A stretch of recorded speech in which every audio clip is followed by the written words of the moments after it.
important cause of low sodium is dilution, a dilutional hyponatremia. So you can have a total absolute amount of sodium in the blood, in the body, which is normal.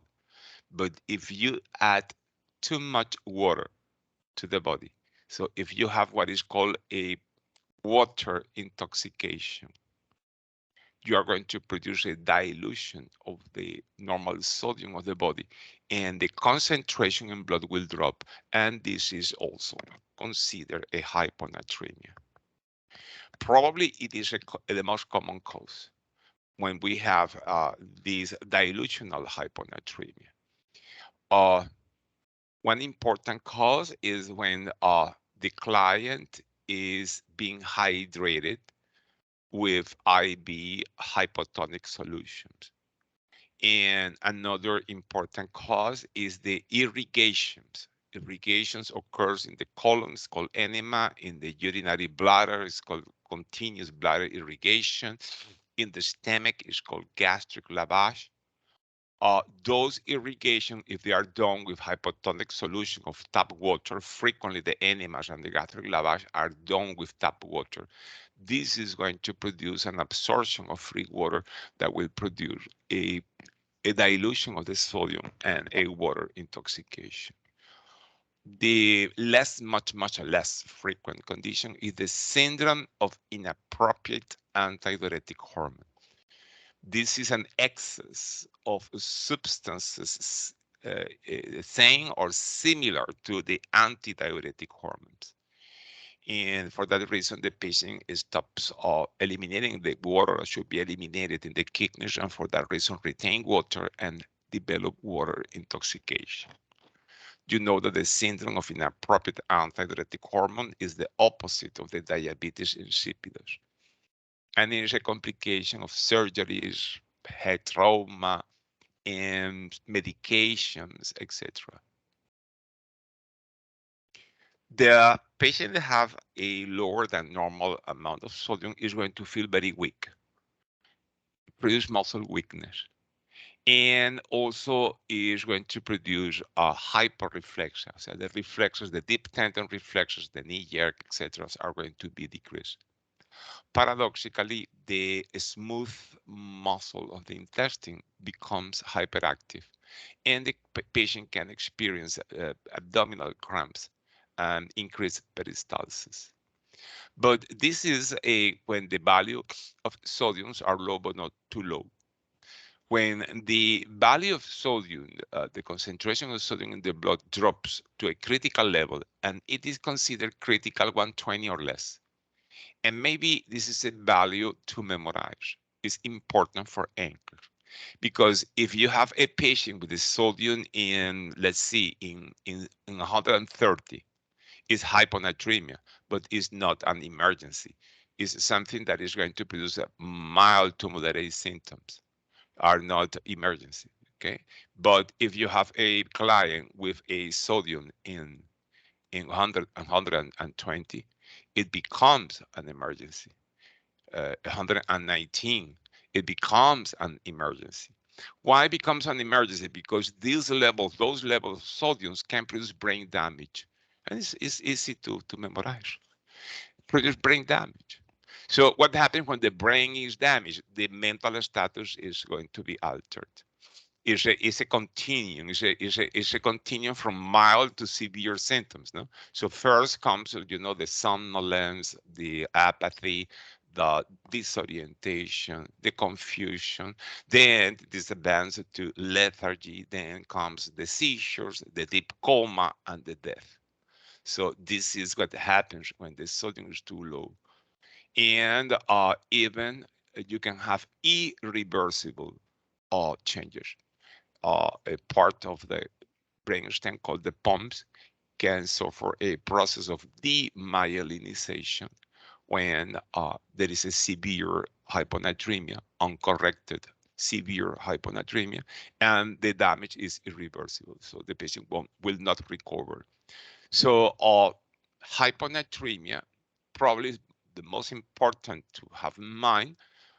First, because it's common. due to the type of management that clients have in the hospitals. They receive diuretics. Why? Because they have heart failure, they have whatever, and they are frequently receiving, okay, stuff that we push in the body of those patients. We registered nurse, following or working collaboratively with the physician. And while we are doing that, we can produce this hyponatremia. And the consequences are serious if the severity of the hyponatremia is important. And this is what is important, 120 or less. And those are the points to memorize, are tested. Those concepts, if they are clear in your brain, will be very useful to understand the question, the clinical scenarios, and to take decisions.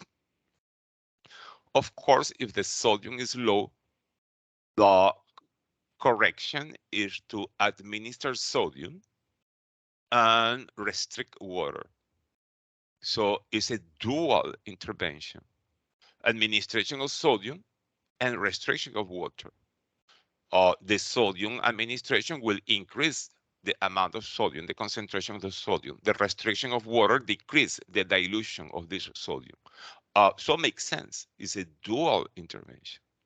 So it can be as simple in mild or moderate hyponatremia as a non-restriction of the sodium in the diet.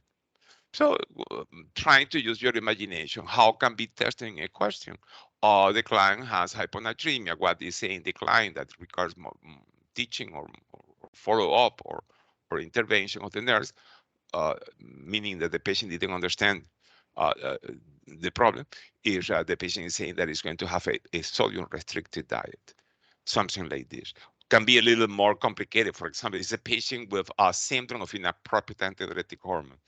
Okay, is a patient with sodium in 128. So they don't tell you that the patient having hyponatremia. You need to to assume that the patient has hyponatremia. And that's it. Um, this is okay. Just a moment, guys. Let me fix here in the connection.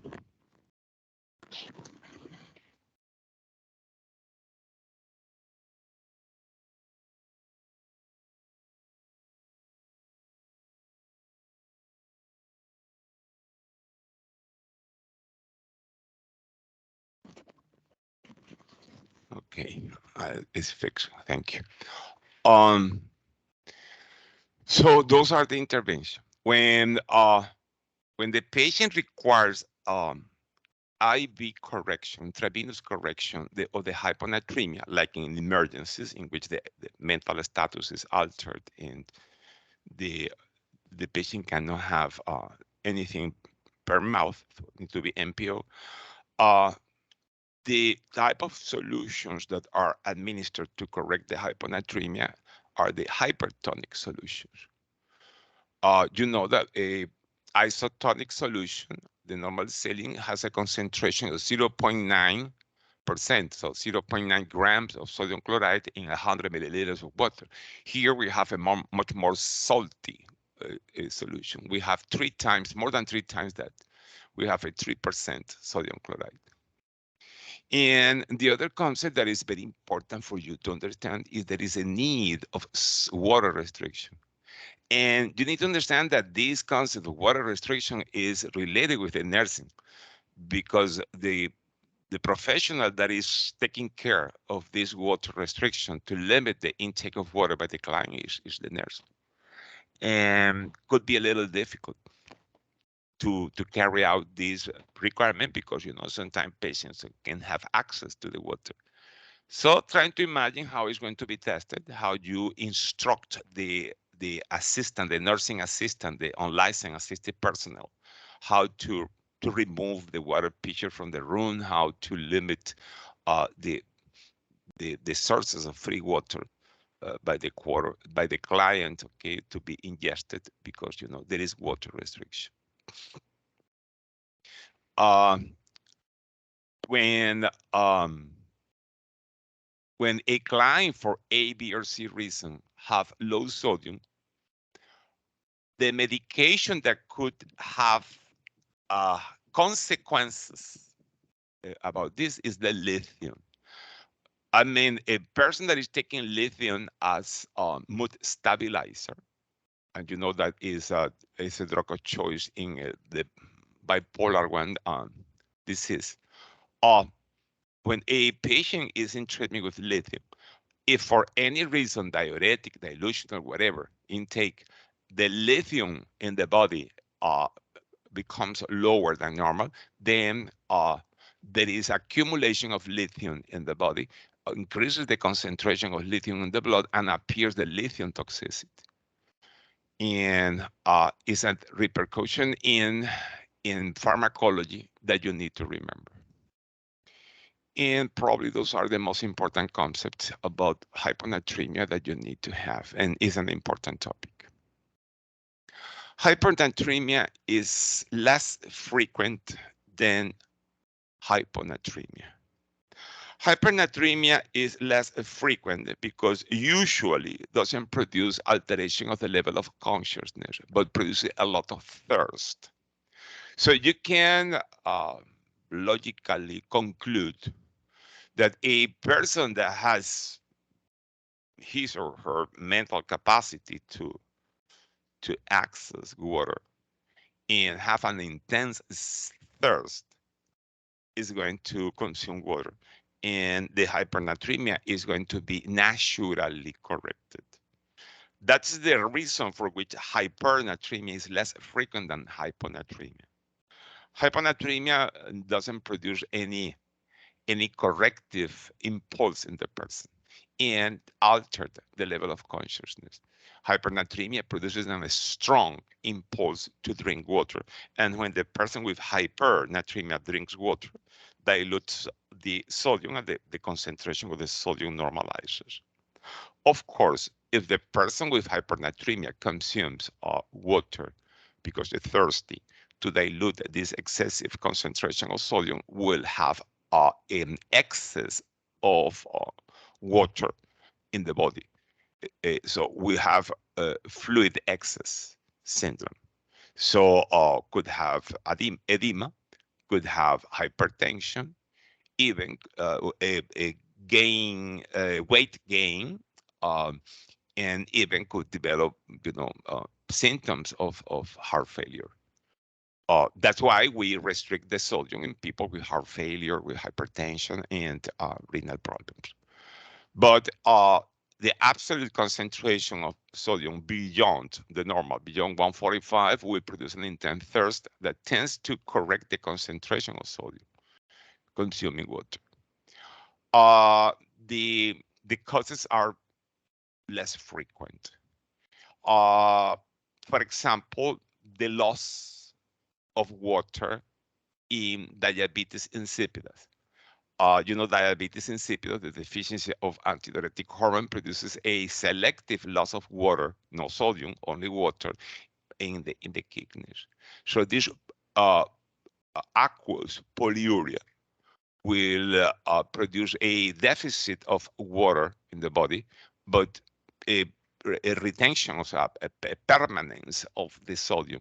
The consequence of having the sodium is not leaving, but the water is leaving, then the sodium concentration will increase, of course. And this is what happens in diabetes insipidus.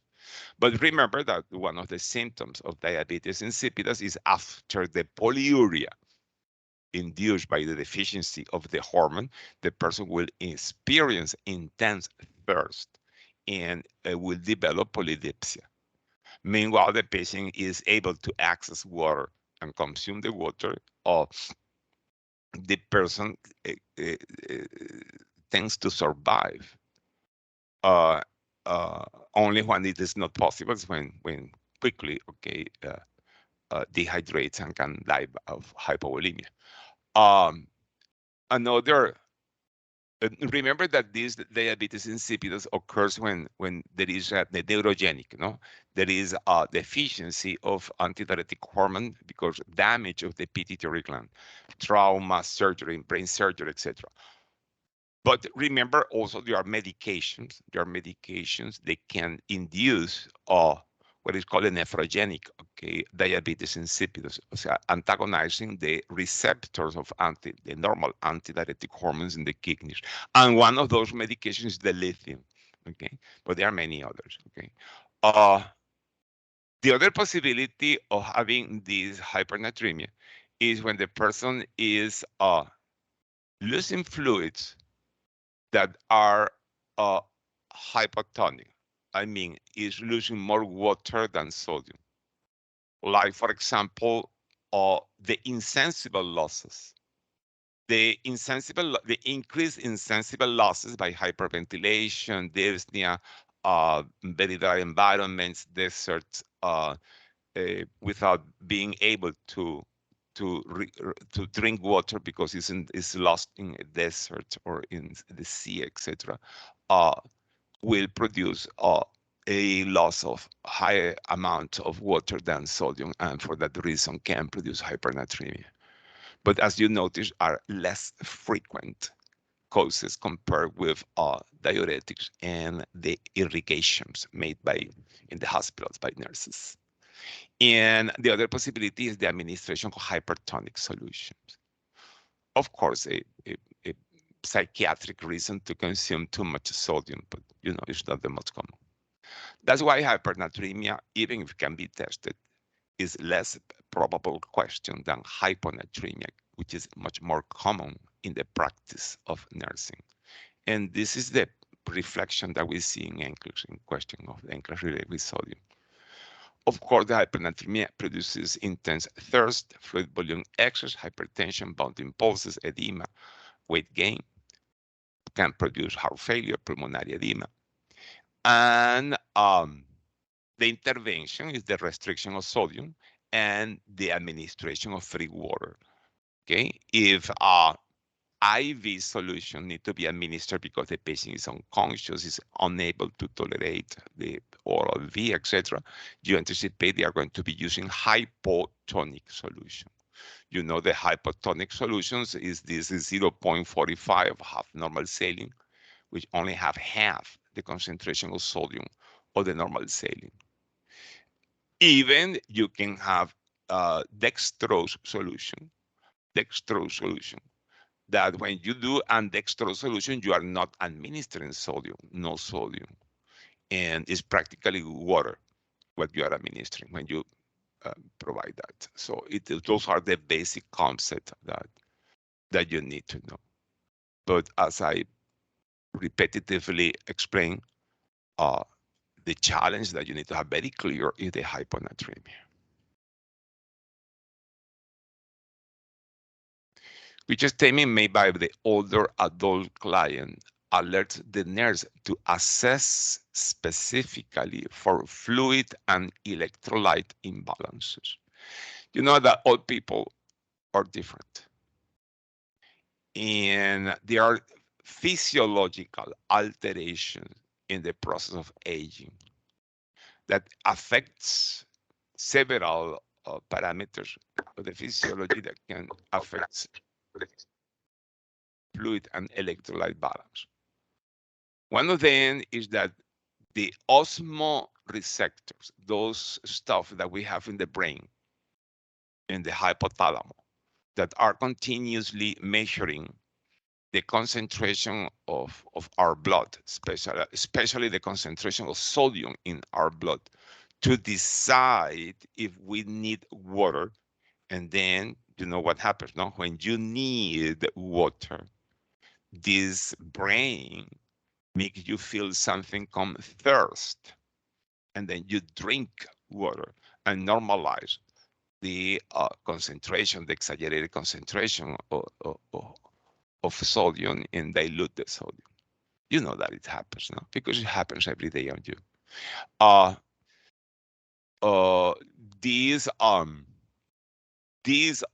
Those osmoreceptors suffer a normal process of deterioration, of aging, and become less, not totally, but less sensible to the hemoconcentration, to the concentration of the amount of sodium. For that reason, the old person could be presenting water deficit, needs water, but is not experiencing a proportional thirst. And it has implications because when you have a young person and you want the young person to be properly hydrated, you simply can live, in the room water fluids, and the person will approach those fluids and will drink those fluids because will experience thirst as far as is consciousness. So it's enough in a younger person, but in an old person, if you want to improve orally, which is the best way, if tolerated to correct a dehydration is the oral way, then you know that it is not enough to provide sources of water and fluids to the patient. You need to encourage the patient to drink those fluids because the person will not experience the level of thirst necessary to correct this fluid deficit. So it's a very simple concept. I saw this concept tested in clinical scenario in Nclex many times. If you understand the concept, that you will recognize that a, a nurse that doesn't explain this to the CNA, to the UAP, the UAP didn't go to nursing school and doesn't understand this. And for that reason, you need to explain the CNA that is not enough with leaving a water in the room for the clients. The CNA need to pour the water in the glass and give the glass to the clients and ask the client to drink this water. So, and trying to make you understand how it is tested. If you first pay attention when you go to nursing school and professor explains stuff to you, and second, if you make the effort to understand how it's being explained. So this is something tested in Nclex because this is what Nclex does. Okay, testing your knowledge, so your capacity of an interest in learning, and of course your capacity of applying those concepts to the care, the practical care of the client. The other consequence of aging in the water balance is that uh, the body can have mechanism to save water. You know, the same way that when you don't have money, you start saving money. Well, the same way happens in the body with the water. When you don't have enough water for a b c reason, then you have mechanism to start saving water. And those mechanisms are mainly the antidiuretic hormone and the renin angiotensin aldosterone system. These two systems are systems that are there by nature to save water when is needed. I mean, when is needed, when the patient is dehydrated, when the patient is bleeding, when the patient have fluid volume deficit, when the patient have hypovolemia. Those two systems works mainly in the kidneys, but all clients have also old kidneys. And the capacity of the kidneys of responding to those two hormones, the antidiuretic hormones and the aldosterone, is decreased.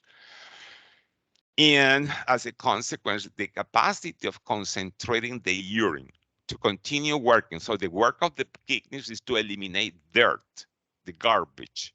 But this dirt is eliminated, it's dissolved in water. But the kidneys can continue eliminating, throwing away this dirt, this garbage in a lower, smaller amount of water. This is called concentration of the urine. And then the urine becomes less amount, but is normal. The kidneys are working properly, and the specific gravity increases because the urine is concentrated, the color is darker, etc. And this capacity of concentrating the urine in response to the antidiuretic hormones and the aldosterone, and this way saving water, is decreased in old people. For that reason, even if the old person is dehydrated, can continue losing water in the kidneys. And of course, it also favor the dehydration. And the other reason for which all people have tendency to have, dehydration is that the body has reserves, saving accounts of water for moment of need. And those reserves are mainly in the lean tissue. The lean tissue are muscle, is muscle mainly. And all people lose muscle mass and replace this with fat. Fat is hydrophobic. Fat doesn't have water. And for that reason, the old person have less reserve of water. Those three elements of the physiology of aging makes the old person susceptible of dehydration. But then you need to add a fourth element, that is the cognitive element, the behavioral element. And this is the question about, you can have clients with dementia that doesn't know what is water, where to find water, and how to drink water. Okay, or can have dysphagia, etc. And then comes the question, what says a client that requires correction because predispose this client to dehydration? And it's precisely in the cognitive area. My skin is always so dry, especially here in the Southwest. Southwest, in the United States, are those states that are desertic. Okay? Texas, Nevada, New Mexico. It is the Southwest of United States.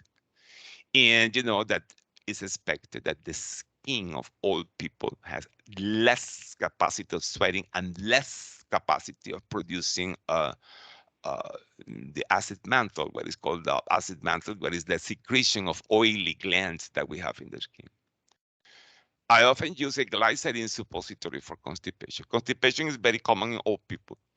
Glycerin suppository is not a laxative. It's just a lubricant of the anal canal. So if the feces are hard and dry, can be expelled with less difficulty because the canal, the turn part of the digestive tube, is lubricated by glycerin. I don't drink liquid after 5 p.m., so I don't have to get up at night. Both men and women, when growing older, can develop a annoying problem of nocturnal nocturia, which means that they get up at night to pee more frequently. And this can produce insomnia, and it's annoying. In women, because incontinence, because the process of aging produces atrophy in the pelvic floors and the bladder, etc., and can hold the urine less. And in men, because the enlargement of the prostate gland also produces this nocturia, this urgency and frequency of being. And then the last one, in addition to coffee, I drink at least 1 glass of water with each meal. So the patient, this option is a patient that is drinking fluids, is drinking coffee, is drinking water. So those are fluids. So from the point of view of hydration, there is no problem. It is true that the coffee has caffeine, and the caffeine has a diuretic effect, but it's mild. So obviously, I assume that majority of you are thinking that the answer is C, because is a person that is restricting him or herself the intake of fluid. Being old shouldn't be done, because the reason that I explained make the person susceptible to develop dehydration, to avoid the nuisance, the the discomfort that produces the nocturia. The other question is also related with the same topic. Which client is at greatest risk for dehydration? And you have a younger adult client on bed rest. So since the moment that they say young, and if you pay attention to the explanation that took a while for me to give to you, you know that you can rule out this option. Bed rest is not a cause of increased risk for dehydration. Older adults, so being old is a risk factor, but is receiving hypotonic IV fluid. So if receiving IV fluid, so if this is an old person, okay, but it's receiving IV fluid, so shouldn't be the one with the highest risk of dehydration. Another young person who is receiving IV fluid, so of course no. So the answer needs to be the last one, older adult with cognitive impairment. What is cognitive impairment? The stuff that we see in dementia. Your judgment, your reasoning, your logic, your memory is affected. And then this person doesn't feel thirst. This person is dehydrated. This person is not taking care of their water consume and doesn't know what is what is the water, etc. and can Professor, develop that. Yes. question. The first sign of dehydration on an older client will be tachycardia or the confusion? Okay. Those are uh, questions that are are uh, are confusing. What happens when a person, any person, even old people, have dehydration? Well, there is fluid volume deficit. The fluid volume deficit, the fluid volume deficit uh, immediately activate the mechanism of compensation because it is a peculiarity of nature that the problems in nature tends to be fixed naturally by the body, and this is called compensation. Compensation. So the brain is controlling everything, even in old people. When you have fluid volume deficit, hypovolemia, the brain will detect that is a drop in the volume of liquid, in the blood pressure, in the oxygenation, the amount of hemoglobin of oxygen that is arriving, etc. So the first response that should have a person with fluid volume deficit, with hypovolemia, with dehydration should be an activation of the compensatory mechanism. The main activation, the immediate activation is the sympathetic, um, nervous system. So the brain immediately is a fraction of seconds can activate the sympathetic nervous system. The activation of the sympathetic nervous system initiates the compensation. Why? Because now you are going to have two phenomena. First, the beta-1 receptors in the heart are going to be activated. And then the heart rate increases. The heart rate multiplying the stroke volume, the volume of blood that is ejected in its systole, is what makes the cardiac output. So now the brain will receive more blood, more hemoglobin with oxygen, so an increased cardiac output because the brain in fractions of seconds, so in less than 1 second, the brain can activate the sympathetic nervous system. The response of the sympathetic nervous system is immediate. The other action of the sympathetic nervous system is vasoconstriction. The vasoconstriction, closes the pipes, closes the blood vessels, and then the pressure inside return to normal. So this is compensation, and this is immediate, and this is expected to occur before any other mechanism. Ahora, if this compensation that I said, nature makes mechanism of compensation to fix, to correct automatic problems. If this compensation fails, then there is going to be a, a persistent decrease uh, blood flow in the brain with all the consequences, and then the mental function will start deteriorating. So what means the altered mental status? What means altered mental status in dehydration? It means a failure of the compensatory mechanism. So if we go to this logic explanation, then and we have this kind of question that I hate because everything is simultaneously, no? But what it must occur first. First should occur the compensation, and second, the failure of the compensation. This is my opinion in response to this question. I don't know if it's clarified your doubt. No, thank you. I thought the same thing, but somebody was arguing with me saying that it was confusion first because he was an older adult. But the first time I said that it was the tachycardia. And the first question, the answer was C. Of course. All right, thank you.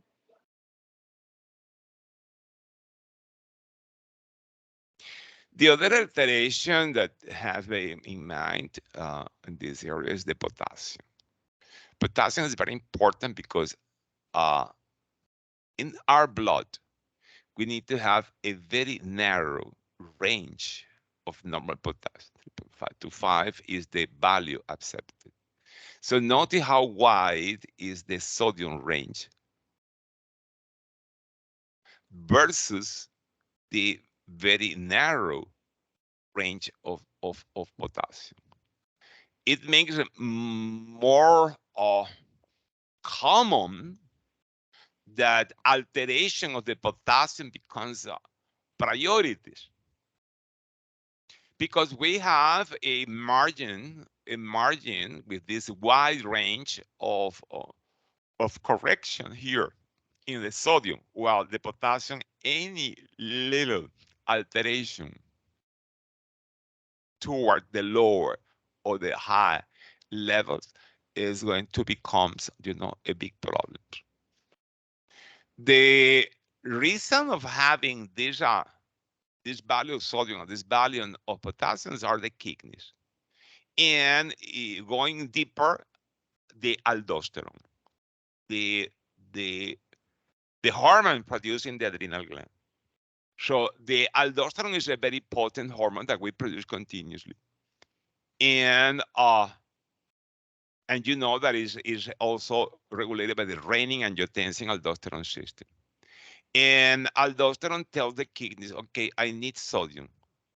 I practically don't need potassium. The amount of potassium that I need is very low. So please, the potassium, go to the toilet. Okay, but the sodium and the water, I need more. So I want sodium for me. Potassium, no, no, no, potassium for the toilet. So continuously, the aldosterone is telling this to a normal human being. So to you and me. Uh, but the consequence of that is that the kidneys eliminate potassium mainly in the urine. So discard potassium and only keep a small amount, while kidneys trying to retain the majority of the sodium. And it is a useful concept. It's a useful concept to understand many pathologies. So when you go to Addison or Cushing, now you understand that in one, the sodium and the water is lost, but the potassium is retained, which is the Addison. And then you understand why they have a hypotension, they have decreased stamina, etc., etc.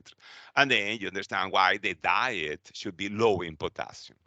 And you have a lot of questions that you can answer if you understand this physiology. That's my theory, that why it's so difficult for a professor, as I was in med search or pharmacology, to teach nursing students, because I have a very bad anatomy and physiology, basis. If you understand the normal function of the body, the pathology becomes very easy. What we can do. Um, well, we can do a lot, but there is the people that can change that is not in this position. Definitively the potassium, it can become an emergency, either the low or the high. That's why expect frequent questions about either low or high potassium, and be prepared for that and know well your stuff. Potassium, as I said, is eliminating the kidneys. So if you are eliminating more urine than usual, and it can occur when the client is receiving diuretics. A patient that taking diuretics, the majority of the diuretics, not all, but the majority of diuretic is eliminating more urine than usual. So we'll be eliminating more potassium than usual. And it's at the risk of hypokalemia, low potassium. But it also occurs in people that have polyuria because diseases, and we have two important diseases that produce polyuria. So the patient pees too much. The diabetes mellitus and the diabetes insipidus, which are totally different diseases, not related, but have in common the polyuria. So now you need to remember that a patient, a client with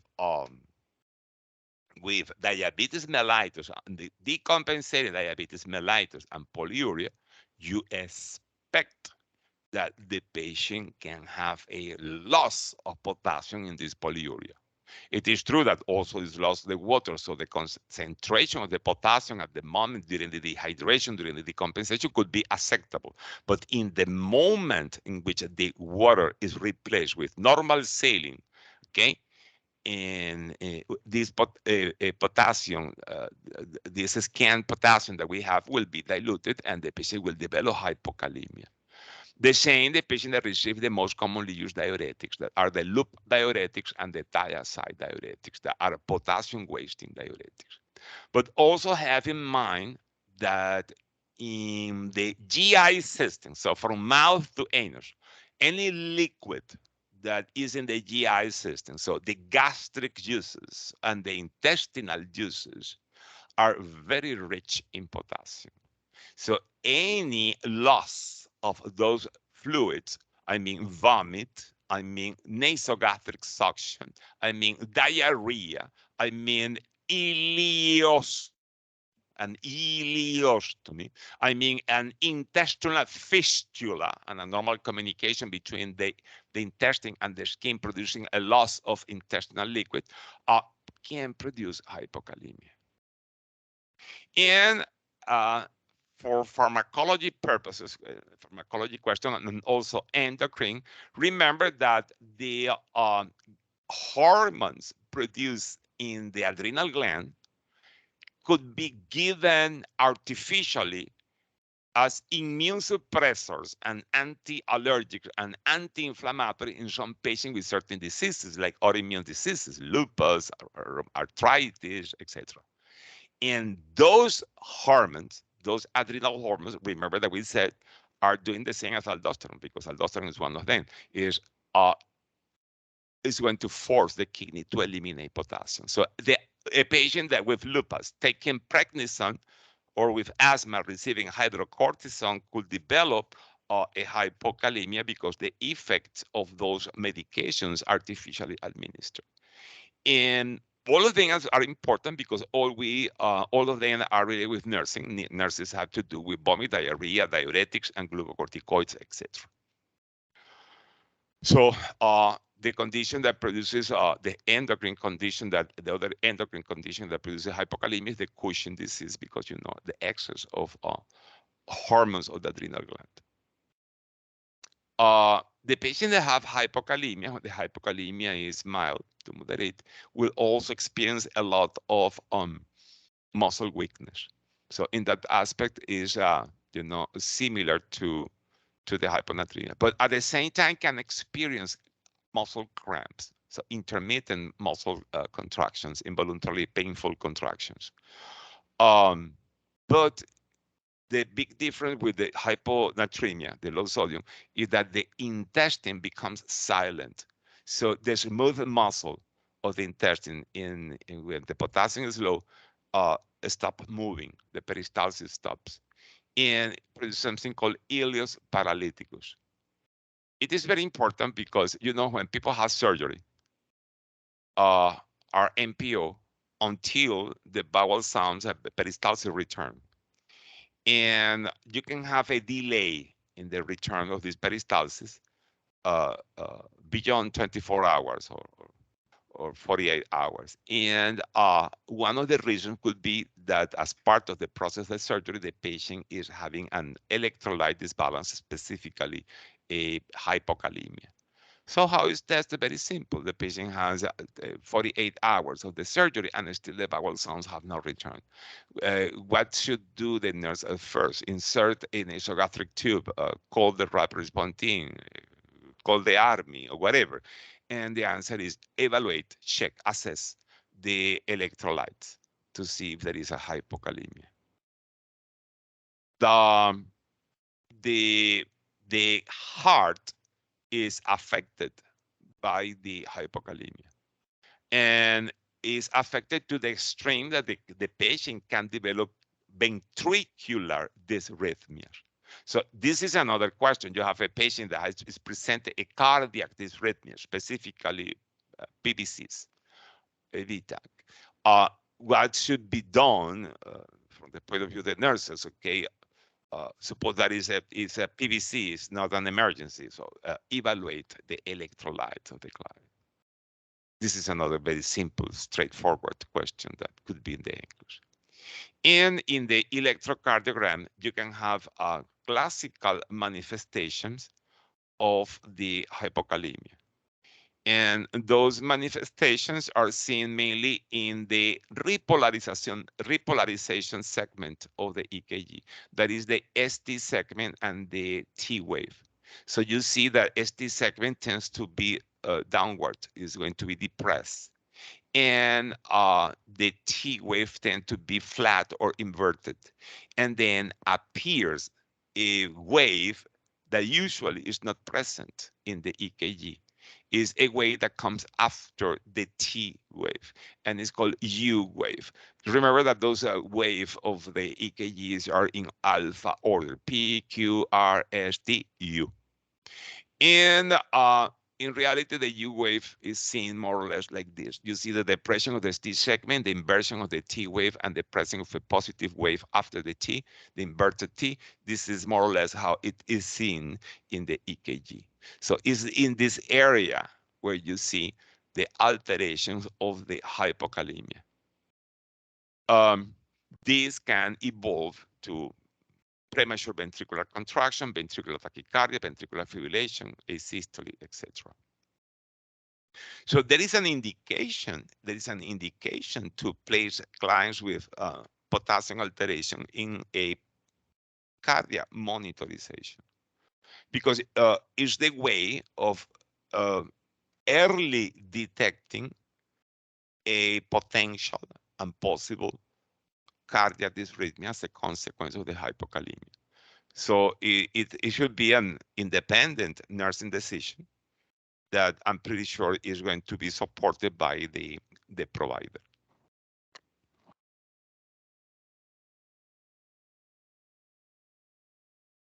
The medication that you need to remember can be affected, talking pharmacology, affected by the low potassium is dioxin. Remember that dioxin competes with the potassium, okay, for the site of action. That is the pump sodium potassium in the cells, in the cardiac cells. Now that when you have less potassium, then the dioxin have more possibility of being acting and then becomes more toxic. So in 2 words, this dioxin is important in pharmacology for nursing for test purposes because it's potentially toxic. The same as the lithium is very toxic, it's an important topic. Dioxin is important because it's very toxic, becomes toxic. So when the potassium is low, dioxin becomes more toxic. That's it. And it's important. It's important to remember. So there are 3 elements, okay? Ileus paralyticus, prolonged, okay, abdominal silence after surgery.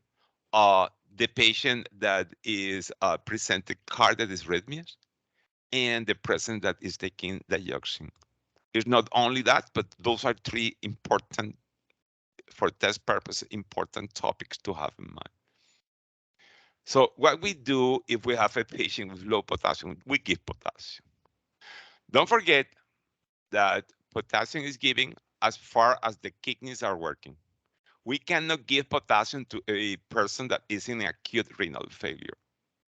For that reason, a classical in nursing question is, okay, the patient has low potassium, we need to give potassium. But first, we need to assess if the patient is peeing, if the patient is having a normal urinary output. If it is not a situation, we need to consult with the provider because the kidney function need to be evaluated. The reason for that is if a patient is in acute renal failure, because a patient that has dehydration could have low potassium, but then the dehydration was prolonged enough as to produce acute renal failure, and then the potassium need to administer with extreme precaution because should not be administered to a person with renal failure. In two words, remember that we need to assess first urinary output before initiating the administration of potassium. And any doubt about this should be clarified with the provider. The best way of administering a replacement is oral, because nature will take what is needed and the rest will be discarded. Sometimes patients cannot have that because it doesn't tolerate the oral via or because are critically ill. In the oral administration of potassium can be as a supplement. What we need to do about the oral potassium is strong. It's strong for the stomach, so it should be given with food, diluted in juices, etc. Uh, but the issue is what kind of food is rich in potassium, because it is the part of the potassium replacement that belongs more to the nurse than to the doctor. And we need to educate ourselves about the foods that are rich in potassium. Fruits and vegetables usually are rich in potassium, but not all of them. So we need to learn the one that are, have the highest content of potassium. It's a very possible Nclex question. The administration of parenteral potassium is very delicate. We can kill a person administering IV potassium. For that reason, the administration of IV potassium uh, as a collaborative intervention with the provider is a responsibility, an exclusive responsibility of the registered nurse that should not be delegated to the LPN or any other person. The IV administration of potassium need to be supervised all the time. So you cannot send a client receiving potassium to have an X-ray, for example. You cannot do that. And should be always administered with IV pump, which is a safety mechanism that prevents the accidental opening of a clamp. And, as I said, we can kill a person administering a very rapid potassium intravenous. And the safe rate of administration of potassium is this: 10 milliequivalent per hour. It is safe. And a part of safe is this speed is tolerated through a peripheral vein. If for any reason, because the patient has a severe hypokalemia, the patient needs to receive the potassium at a higher rate, should be administered through a central catheter. So it's a requirement, okay, to have a central catheter instead of a peripheral venous action device, and should be done in an acute area, an area that has continuous monitorization.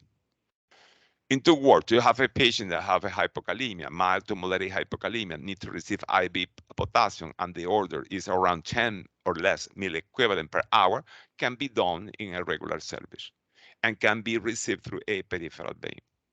But when the speed of administration must be, faster, then the patient needs to be moved to an acute area and a central catheter should be inserted.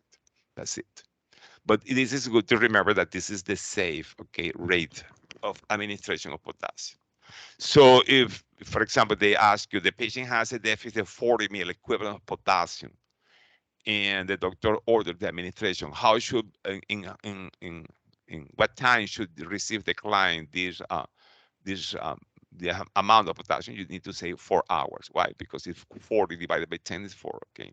That's an example of application. And that's it.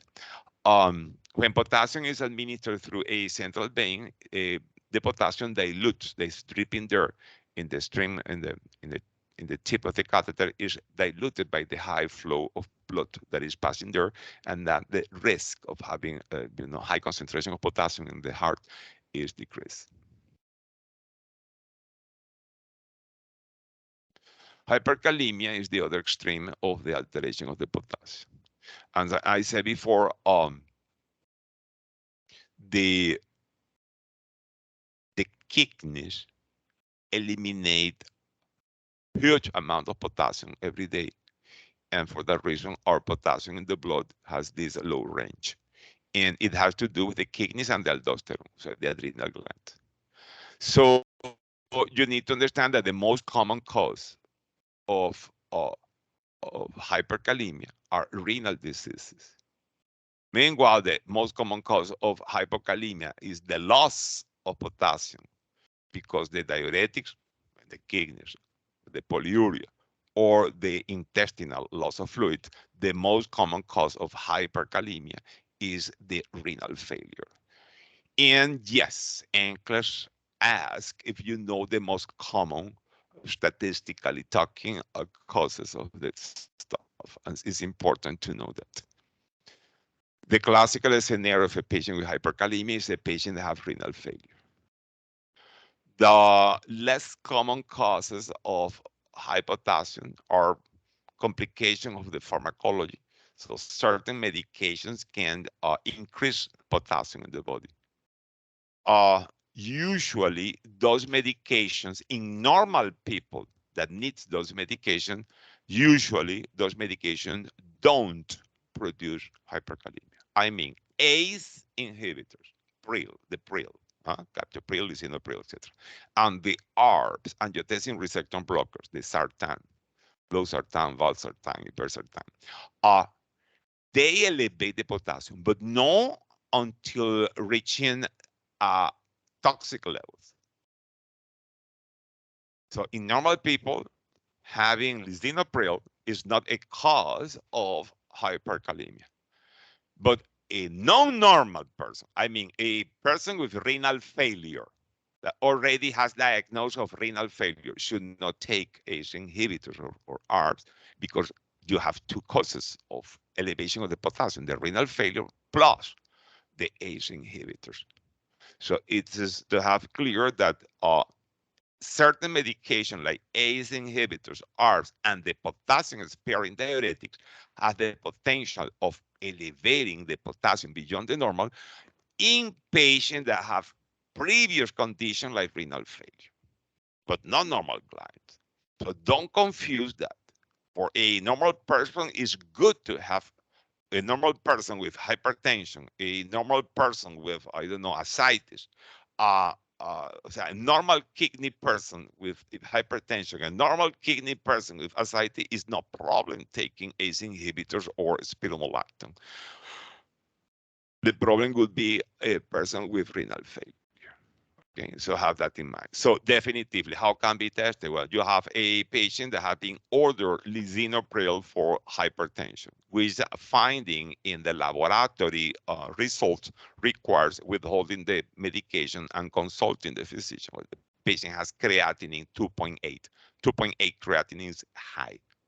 Remember that you're going to have from now on, from the first of the upcoming month, you are going to have clinical situations in which they show you several windows, and then you have one window for laboratory. And then when you open this window, you can see creatinine 2.8. And medical orders, the doctor prescribed lisinopril. So you say, this is contraindicating this patient. Why? Because Lisinopril, which is an excellent medication for people with normal kidneys, is contraindicated in renal failure. So this is an example of how you can have that. Or you can have, for example, an EKG when you open the window of the test. You have an EKG with alteration that suggests hyperkalemia. And then you need to recognize in the electron those in the electrocardiogram those alterations, and then supposing that the patient has been ordered lisinopril, you need to withhold the dose and consult with the doctor. Doctor, look at this. These have an tall and peak T wave and have the creatinine 2.8, and you prescribe lisinopril, which elevates the potassium even more. This client has already the high potassium because has electrocardiographic manifestation of hyperkalemia. And those are the new questions that you're going to have. If you are able, as a nurse, to be safe and protect a client, that the doctor with the best intention prescribed lisinopril because he's a cardiologist that doesn't know too much about renal failure, and didn't know that the patient is having manifestation of hyperkalemia or renal failure. In you, as the nurse that are holistic, detects the problem, correct the problem that the prescriber, the physician, is causing. Yes, this is nursing in the United States, and you need to know that is the profession that you sign for, and it is going to be evaluated in your English because you need to be safe for this client that could be your, I don't know, relative or a person that you love. Okay, so this is important. The potassium sparing diuretic basically is the spironolactone. Spironolactone is a potassium sparing diuretic, uh, which elevate the potassium. ACE inhibitors and ARBs elevate the potassium. As I said, and I repeat, it's okay in normal kidney people, but not in people with renal failure. The other important cause of hyperkalemia need to be in your memory because can occur. Guys, don't forget that potassium 3.5 to 5 is in the blood. This liquid that is flowing in the pipes in the circulatory system. But much more abundant than blood is the intracellular space because we have X million number of cells in the body. And inside the cell, the concentration of the potassium can be as high as 150 milliequivalents. So many times, okay, uh, um, uh, 30 times more than in the blood. And if for any reason those cells are destroyed, what can destroy cells? Something called lysis or lysis. Yes, hemolysis is the destruction of red blood cells. Rhabdomyolysis, okay, the destruction of muscle cells. And suppose that you have a tumor, a cancer cell, okay, and you give chemotherapy and you kill many of those cells. Or suppose that you have a crushing trauma, and you crush an extremity, millions of cells. So those are burns, okay, that you burns in 1 second, you burn and huge amount of tissue, huge amount of cells. So those are conditions in which the intracellular potassium could be shifted, could be spilled in the circulation, producing an acute elevation of the potassium. So the shift of intracellular potassium and burst syndrome, etc., etc. So those are the causes, and have that in mind. Is all this is potentially tested. Nurses need to know that. And of course, the main consequence of having high potassium is the risk that the heart has of developing a mortal, a lethal dysrhythmia, a ventricular dysrhythmia. the manifestation in the EKG of the high potassium, early manifestation, is a elevation of the T wave. Notice that normally T wave is very discrete, it's very small and round, no? So now the T wave becomes very tall, very tall and peaked. So it reminds me this Eiffel Tower. And this is a finding. If it continues, then the QT prolongs, the QRS, widens, and the P wave flatten, and then until the end, the patient enters in ventricular fibrillation and asystole. But usually the questions that we are going to have is early manifestation, not late manifestation. So it is good to recognize this early manifestation. What makes more complicated for test purposes the hyperkalemia is the treatment. Meanwhile, in hypokalemia, the treatment was very simple: give potassium, period. How in the diet, how orally in supplement, how IV with certain precaution. But it's only one intervention: give potassium. Here, the interventions are more complicated uh, because it requires steps of intervention. uh, the patient with hyperkalemia is at risk in any moment of developing a ventricular dysrhythmia. So immediately should be placing a cardiac monitor. We understand that. But then we need to prevent as soon as possible. We need to prevent as soon as possible the development of ventricular fibrillation. So we need to prevent ASAP. Doctors will prevent ASAP the BFib that can appear in a patient with hyperkalemia.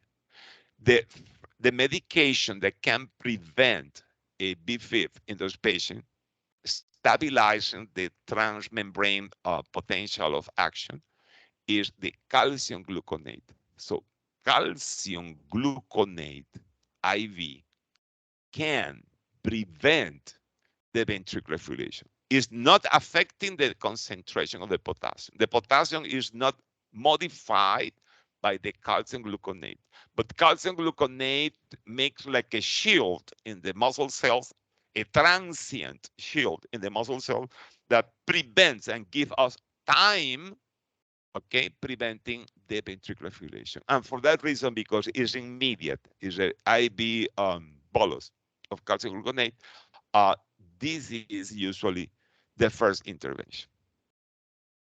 Then we need to do an intervention that will lower, decrease the concentration of potassium in the blood quickly.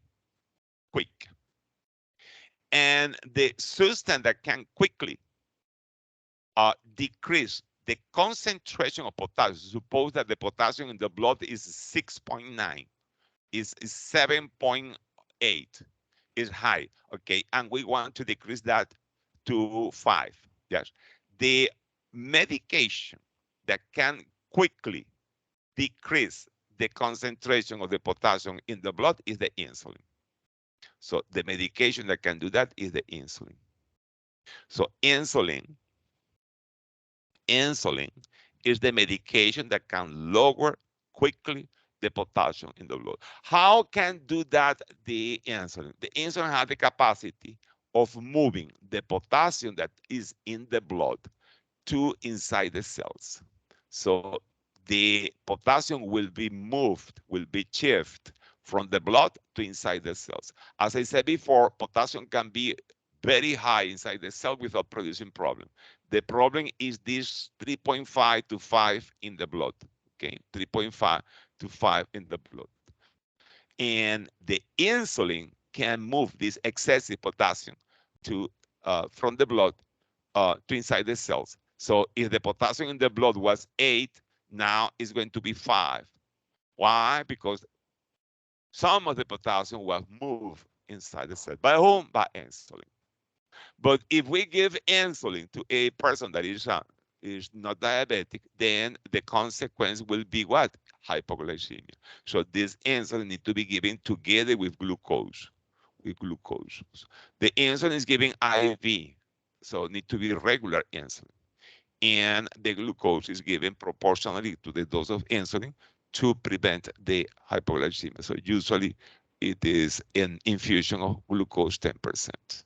That's why we give glucose, is to prevent this side effect of the insulin. And then comes the next medication, because notice that we are doing with the insulin is just hiding the dirt, hiding the potassium inside the cell. The potassium is still in excess in the body. So we have not removed the potassium from the blood. So the next that we can do to remove the potassium from the blood is the administration of sodium polyestyrene, polyestyrene sulfonate. That the brand name is KXalate, but don't say KXalate, say sodium polyestyrene, okay? Because it's the way that is in English. This is a cation exchange resin that works in the intestine. So it's not absorbed, it's not moving to the blood. It works locally in the intestine, It means need to be given in the intestine. Can be given orally, because if you give something orally, after a while will reach the intestine, of course. But this is done in situations that are less emergent. But when it's an emergency and you want to lower that, you want to make this KXalate, this sodium polystyrene reach the intestine quickly, you can give that in enema. In that case, the ideal is to give first a cleansing enema to empty the intestine, then give the KXalate as a retention enema. Retention enema means that when the patient receives the sodium polystyrene retention enema, then the patient cannot poo. The patient needs to hold the medication for several hours. Polystyrene is slow, it's not fast, it's slow removing the potassium from the blood. But it's very efficient because now the potassium is going to be extracted from the blood into the intestinal lumen.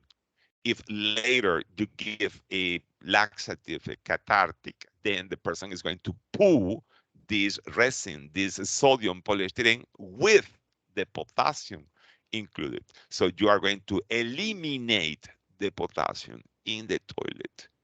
This is the way that the sodium polystyrene works. This resin gives sodium to the blood in exchange of potassium that is going to be moved to the intestinal lumen. So as a side effect, it can produce an overload of sodium. It is possible, okay, but it's not as serious as the problem of the potassium. And other cations, like for example, calcium and magnesium, can be also be taken by this resin, but is less problem.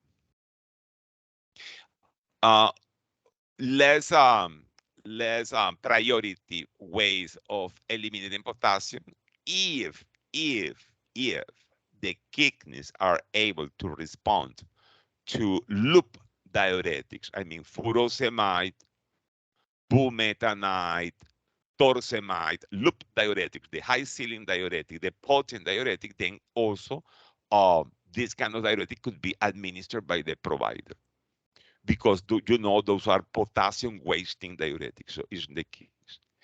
And the gold standard to eliminate potassium, especially in patients with renal failure, patients with renal failure don't respond, terminal end stage renal failure don't respond to the diuretic. So in the gold standard in those patients to eliminate the potassium and prevent the recurrence of the accumulation of potassium is dialysis. Okay, the dialysis. And that's why those patients in renal disease are in dialysis. Okay. Don't forget that you need to have knowledge about the food that can be taken by people that have high potassium. and of the fruits. That is something that is practical. Fruits that grow in template weathers, in cold weathers, like apple, pears, peaches, berries, cherries, grapes, are low in potassium. In contrast with tropical fruits that tend to be very high in potassium. Everything have all those rules have exceptions, no? But there are some tropical fruits like pineapples, watermelon, that are low in potassium. But a part of that is a rule that can be followed. Um, the vegetables that are very watery, like lettuce, cabbage, summer squash, those vegetables that in generally we consume to lose weight because are mainly fiber and water, are low in potassium. The green beans are very low in potassium. I saw those in Nclex question because, as I insisted many times, nutrition is a nursing business, and you become knowledgeable about this. This is a nice mnemonic, okay, to remember the changes in the EKG, in hypokalemia and hyperkalemia. I saw that and I like it because if you have imagination, you are not so pragmatic. Uh, you can understand that when you push the SD segment downward, so there is a depression of the T segment, the T wave inverts, T wave inverts, but then as a compensation, there is a protrusion, a bulging of the baseline, producing the U wave. And if you pick into the T wave and pull it up, then you see that the tall and peak T wave as an early manifestation, but then the P wave flattens and the QRS widens. Yeah. A client has been treated for hypokalemia, so low potassium, which clinical manifestation or condition indicates that the treatment has been effective. So the patient has not anymore hypokalemia. Having a bowel movement daily, gaining 2 pounds during the past week, EKG showing inverted T wave, fasting blood glucose level of 106. And what do you think about this question? Eh? Absolutely. If low potassium produces ileus paralyticus, when the hypokalemia is corrected, then the peristalsis returns and the patient is having a normal bowel function. Calcium is the other electrolyte that can become important. And both low and high calcium can be tested. Nevertheless, hypocalcemia is more frequently tested than hypercalcemia, but both are tested. Both are important. The level of calcium in the blood is always kept normal because nature put something in our body called the parathyroid hormone, parathyroid glands and parathyroid hormone, which is very potent.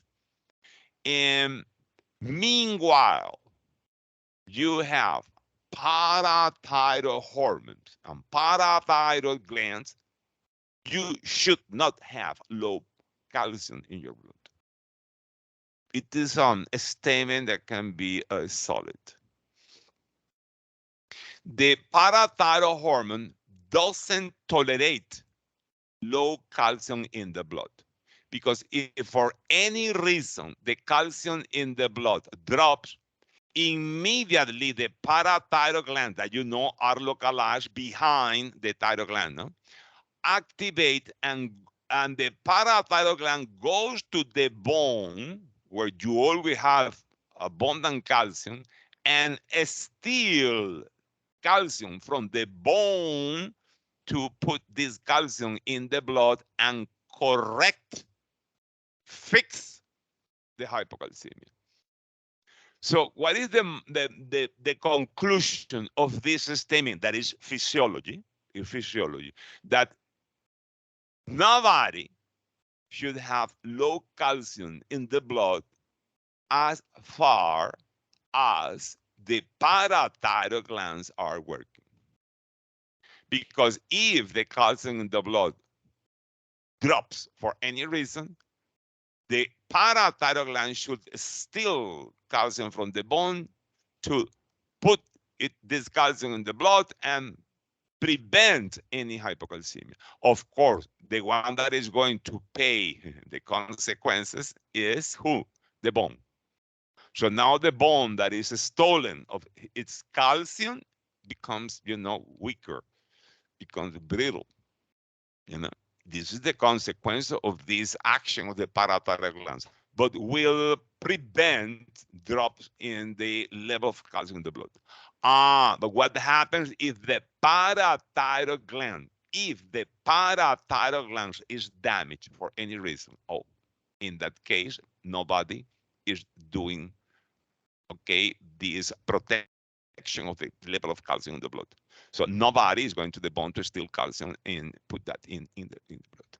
So what is the most common cause of hypocalcemia? Damage, problems in the parathyroid glands, those four little pea-sized glands that we have behind the thyroid gland, okay? And of course, because drop in the concentration of the parathyroid hormone. So how we call this condition? Hypoparathyroidism. And which is the cause, what is the most common cause of hypoparathyroidism, thyroid surgery? The thyroid surgery is a relatively frequent surgery. And when they do surgery in the thyroid gland, transiently or permanently, the blood flow or the integrity of the parathyroid glands could be compromised.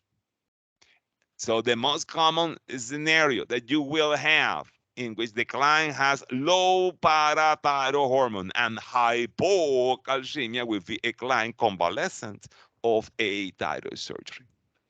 As simple as that. The primary hypoparathyroidism as an autoimmune disease or as a part of the rare endocrine problems are extremely rare and are not related with general entry-level nursing. So the common cause and the common scenario of hypoparathyroidism and hypocalcemia associated with hypoparathyroidism is the thyroid surgery. Are we good? There are several conditions that can affect the calcium in the bone. Not calcium in the blood, calcium in the bone. Like the osteoporosis. Osteoporosis is produced mainly in women after menopause because the lack of estrogens, because we need estrogens to have calcium in abundance in the bone. We need estrogens. Estrogen and testosterone, but women don't have testosterone. Okay. Another cause of low calcium in the bone is deficiency of vitamin D, the cholecalciferol or vitamin D. The deficiency of vitamin D is common because vitamin D are part of the need of being consumed in the diet, need to be activated by the sunlight. Some people don't have enough sunlight, or and also need to be activated in the kidneys. People with renal disease don't activate the vitamin D and have deficiency of vitamin D.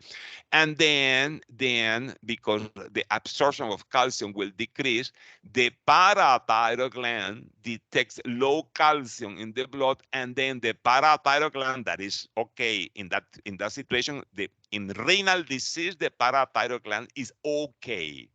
In osteoporosis, in menopause, the parathyroid glands are okay. So now the parathyroid glands will steal calcium from the bone to put that in the blood. Okay, so the calcium in the blood in osteoporosis is normal. The calcium in the blood in renal disease tends to be normal, but at expenses of the weakening of the stealing of the calcium of the bone. So the consequence of the menopause and the renal failure is mainly for the bone. In the case of the menopause is called osteoporosis. In the case of vitamin D deficiency, called osteomalacia.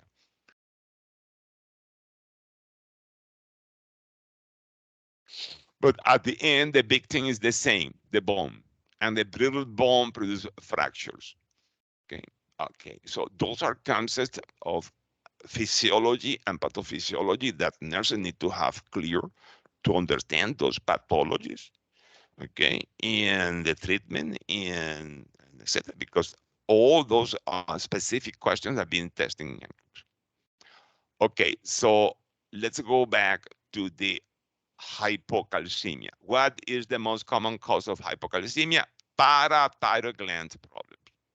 Parathyroid gland problems.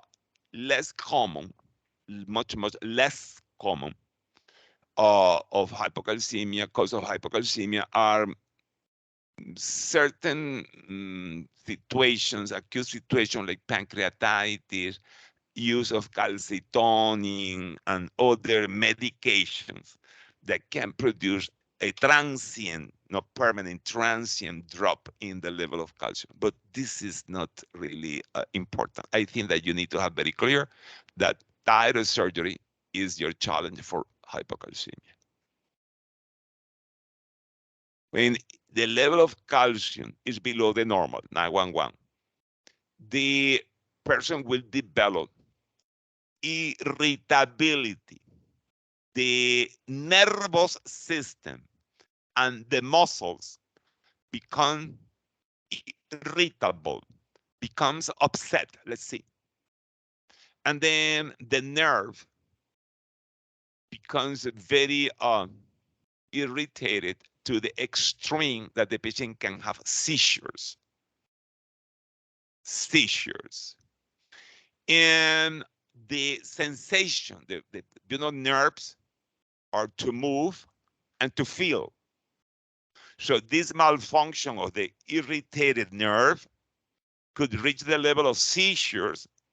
And before that, the sensation is going to be altered. So classically, and it's something to remember, the sensation in the tip of the fingers and toes and around the mouth and the lips, there is going to be a numbness combined with tingling that is very characteristic. The muscle will also become irritable, and they are going to develop spasms, contractions, spasms. And then one of those spasms can be seen in the facial muscles when we tap with the finger. This is the nerves, the mouth, the hand of the nerves tapping in the nerve number 7, the facial nerve, the cranial nerve number 7, the facial nerve, in front of the ear. And by the way, this is Nclex question. Which nerve you are tapping when you approach a stick? And when you tap the facial nerve in front of the ear, then the muscle that is irritated, is irritable, will have an spasm, a involuntary contraction. And this sign is called Chevo stick. And when you produce transient ischemia in the upper extremities, and you do that with a blood pressure cuff, and you can do that on purpose to elicit the ischemia and the Trousseau sign, or you can accidentally notice that while you are measuring the blood pressure. Either one, then when you inflate the cuff, then you see an involuntary contraction of the so it's a contraction of the wrist. It's a flexion of the wrist.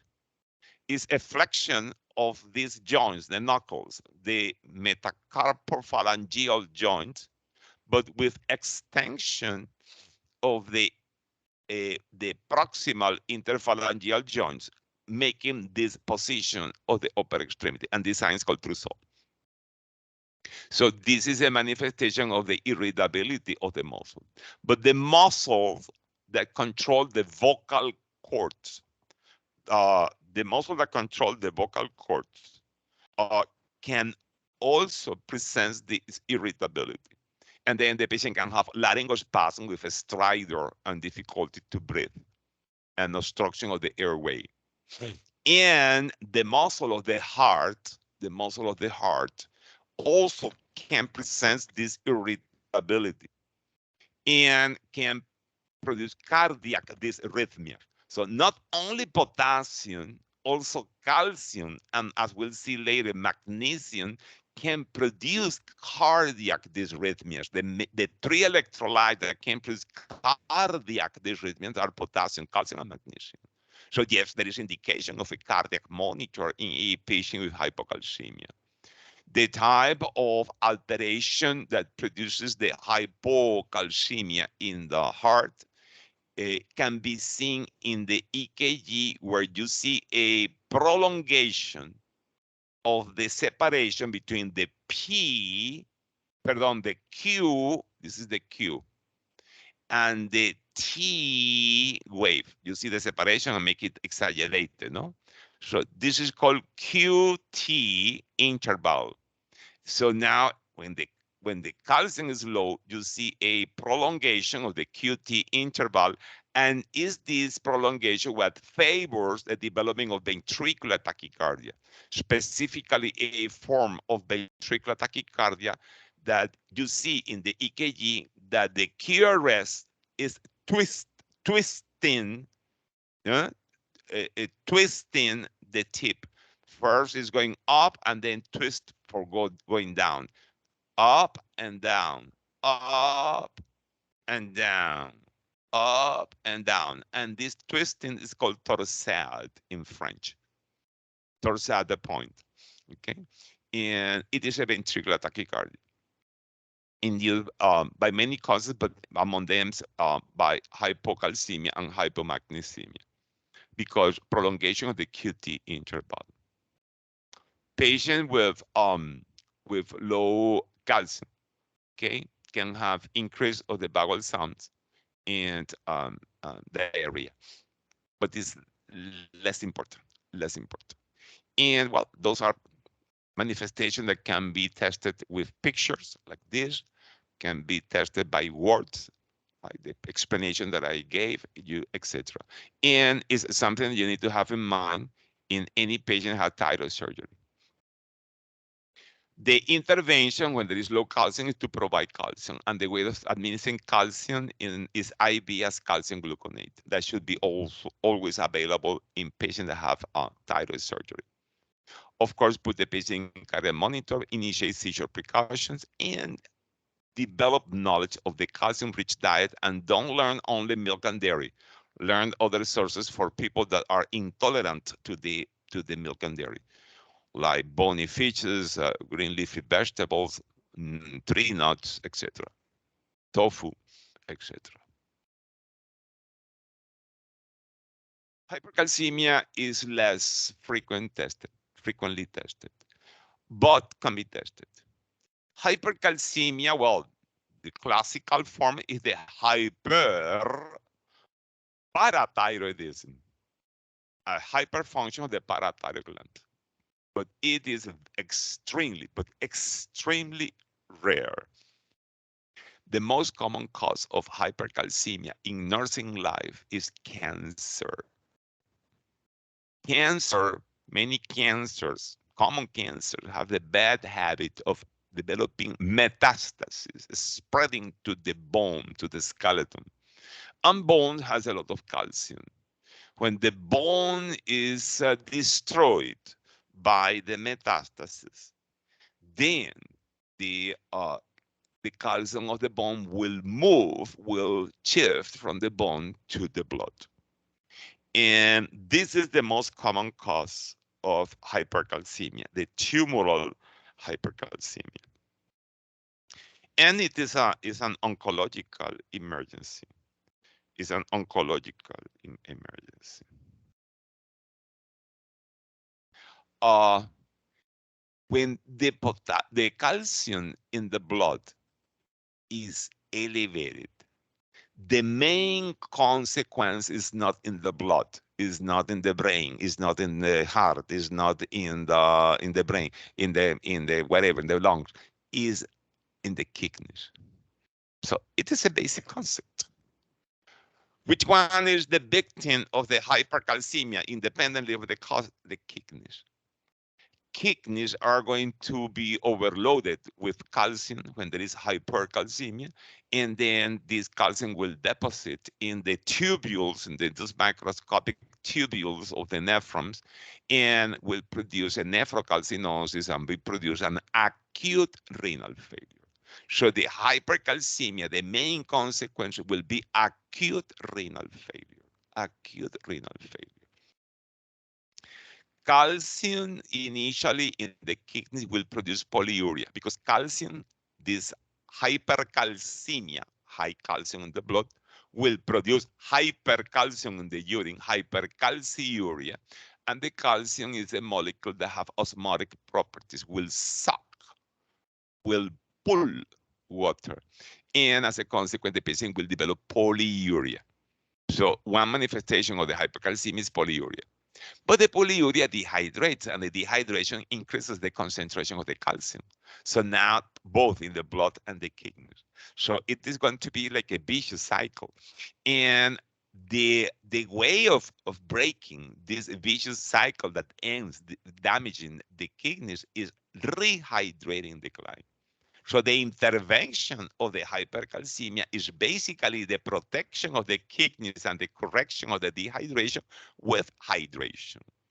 And this is the question that I think classically in your English. If you understand this explanation that I'm giving to you, if you understood the explanation that the high calcium, reflects mainly in the kidneys, producing kidney damage, and the way of countering this kidney damage and the dehydration associated is hydration, hydration, hydration, and overhydration. So now you're anticipating that both orally and parenterally, the patient will receive a lot of fluid. Parenterally as isotonic IV fluid. But also doctors can help with furosemide or loop diuretics. The loop diuretics, I mean furosemide, bumetanide, torsemide, will force the elimination of the calcium in the kidneys together with the fluid.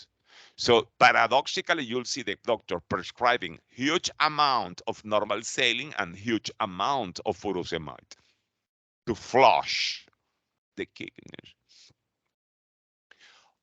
There are certain substances that can be used to lower the level of calcium, especially the calcitonin that even allows the return of the calcium to the bone. No? But the classical rapid response, the rapid emergency intervention, the collaborative intervention is hydration and diuretics. And this is the most important, that you need to know about hypercalcemia. Don't forget that the cholecalciferol vitamin D in excess is toxic, and the toxicity is hypercalcemia. It's not common having crazy people over consuming this vitamin, but it is a possibility. is a possibility that people taking vitamin D with calcium supplements and also drink a lot of milk and dairy could develop hypercalcemia because of this bad habit. The most common is the metastatic cancer. Many cancer produce hypercalcemia, but the classical is the multiple myeloma, a very aggressive hematological cancer, the plasma cells, seen mainly in older people with very bad prognosis. The magnesium is also important because magnesium can produce cardiac dysrhythmia when it's low and can produce depression of the brain, of the nervous system when it's high. So low magnesium, cardiac dysrhythmia, heart. High magnesium, central nervous system. Hypomagnesemia. Okay, the normal value of magnesium. Okay, the idea is to have this magnesium around 2. Okay, this is the range. Hypomagnesemia. Well, hypomagnesemia is seen in people that have very bad nutrition. You say, okay, who has this very bad nutrition in America? Okay, a person that is very sick. You have a person that is in ICU with, I don't know, a severe sepsis, is NPO, is intubated, is in ICU, okay, for many days, can develop, okay, hypomagnesemia. Who else that is not in ICU is in the street? Alcoholic people. So those are the people that can have hypomagnesemia with more frequency. Nclex question. Nclex question. Etiology is always an Nclex question. If you are educated in whom you can expect those alterations that have been studied. Low magnesium will manifest clinically very, very similar to the hypocalcemia. So I suggest you to pair low calcium and low magnesium because the symptoms are very similar, you know, paresthesia, trousseau, Chevostek, seizures, prolongation of the QT, and the torsade point. As a matter of fact, one effective treatment to revert, a chemical cardioversion of this BTAC, this potentially lethal BTAC uh, uh, ventricular fibrillation, is the administration of a bolus of magnesium. So any patient with hypomagnesemia, for any of those reasons, should have a cardiac monitorization and magnesium supplementation as magnesium sulfate. Hypermagnesemia, you know that very well. When you study OB and you study preeclampsia and you study the administration of IV magnesium in high doses to prevent the eclampsia, to prevent the seizures in preeclampsia. At that time, you studied that this IV magnesium administered could potentially reach toxic levels and could produce a respiratory arrest, etc., etc. So try to remember what you're studying OB, and then you have already this done. The magnesium normally is excreted through the kidneys.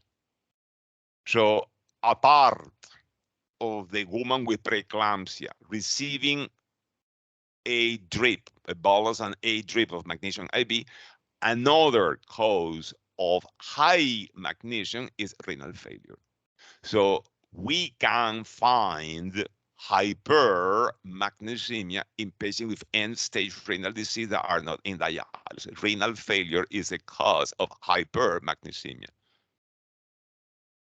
So remember, in renal failure, we can find hyperkalemia, high potassium, and high magnesium. It's a way of memorizing that.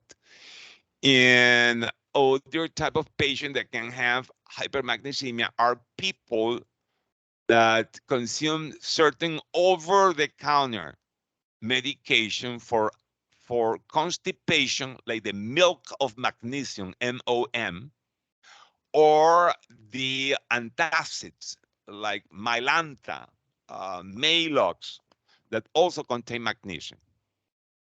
Uh, the the other is the patient with preeclampsia receiving magnesium a high doses that can develop hypermagnesemia. Uh, so that combination could be a person receiving magnesium. So I mean, a patient with preeclampsia receiving IV magnesium, or a patient with constipation consuming magnesium sulfate, MOM, or a patient with heartburn with GERD and renal failure consuming Mylanta, Maalox, because having renal failure that elevate magnesium and consuming magnesium will be the perfect combination to have a hypermagnesemia, and that's a frequent scenario. Okay, so if you have a patient with preeclampsia receiving magnesium sulfate, you need to monitor the urinary output. A part of the reflexes, okay, that we'll talk about the reflexes, you need to monitor urinary output.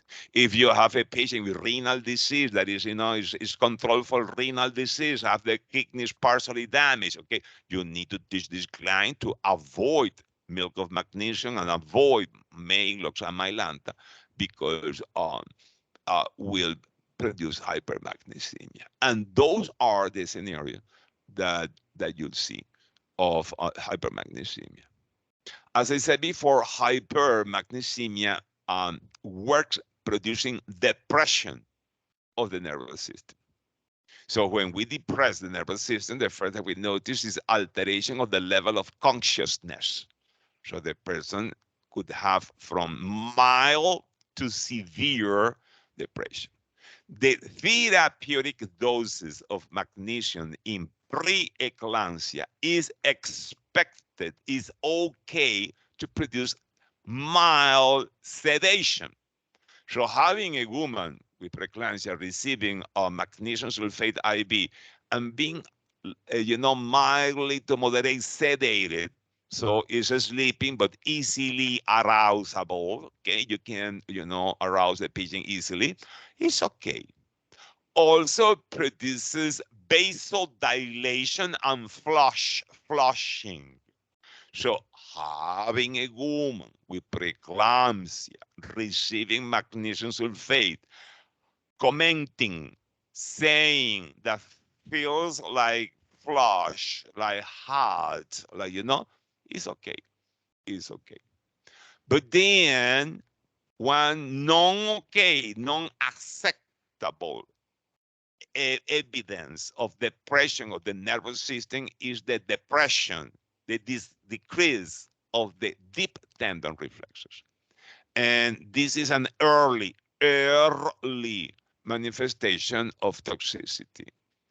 So for that reason, when administering magnesium sulfate to a client, we need to check the deep tendon reflex, the knee jerk, the knee patellar reflex every 15, 20 minutes. Because before the patient stops breathing, the patient enters in a deep coma, you will notice a decrease of the deep tendon reflexes. Deep tendon reflexes are the same as yours, but deep tendon reflexes are normal when they are reported as 2 plus. If you have 1 plus or 0 plus, it's too low, too little. And this is the hyperreflexia that we don't want in a patient receiving magnesium. If it is not detected early through the deep tendon reflection, then the patient can evolve to deep coma and respiratory arrest, and the patient can die.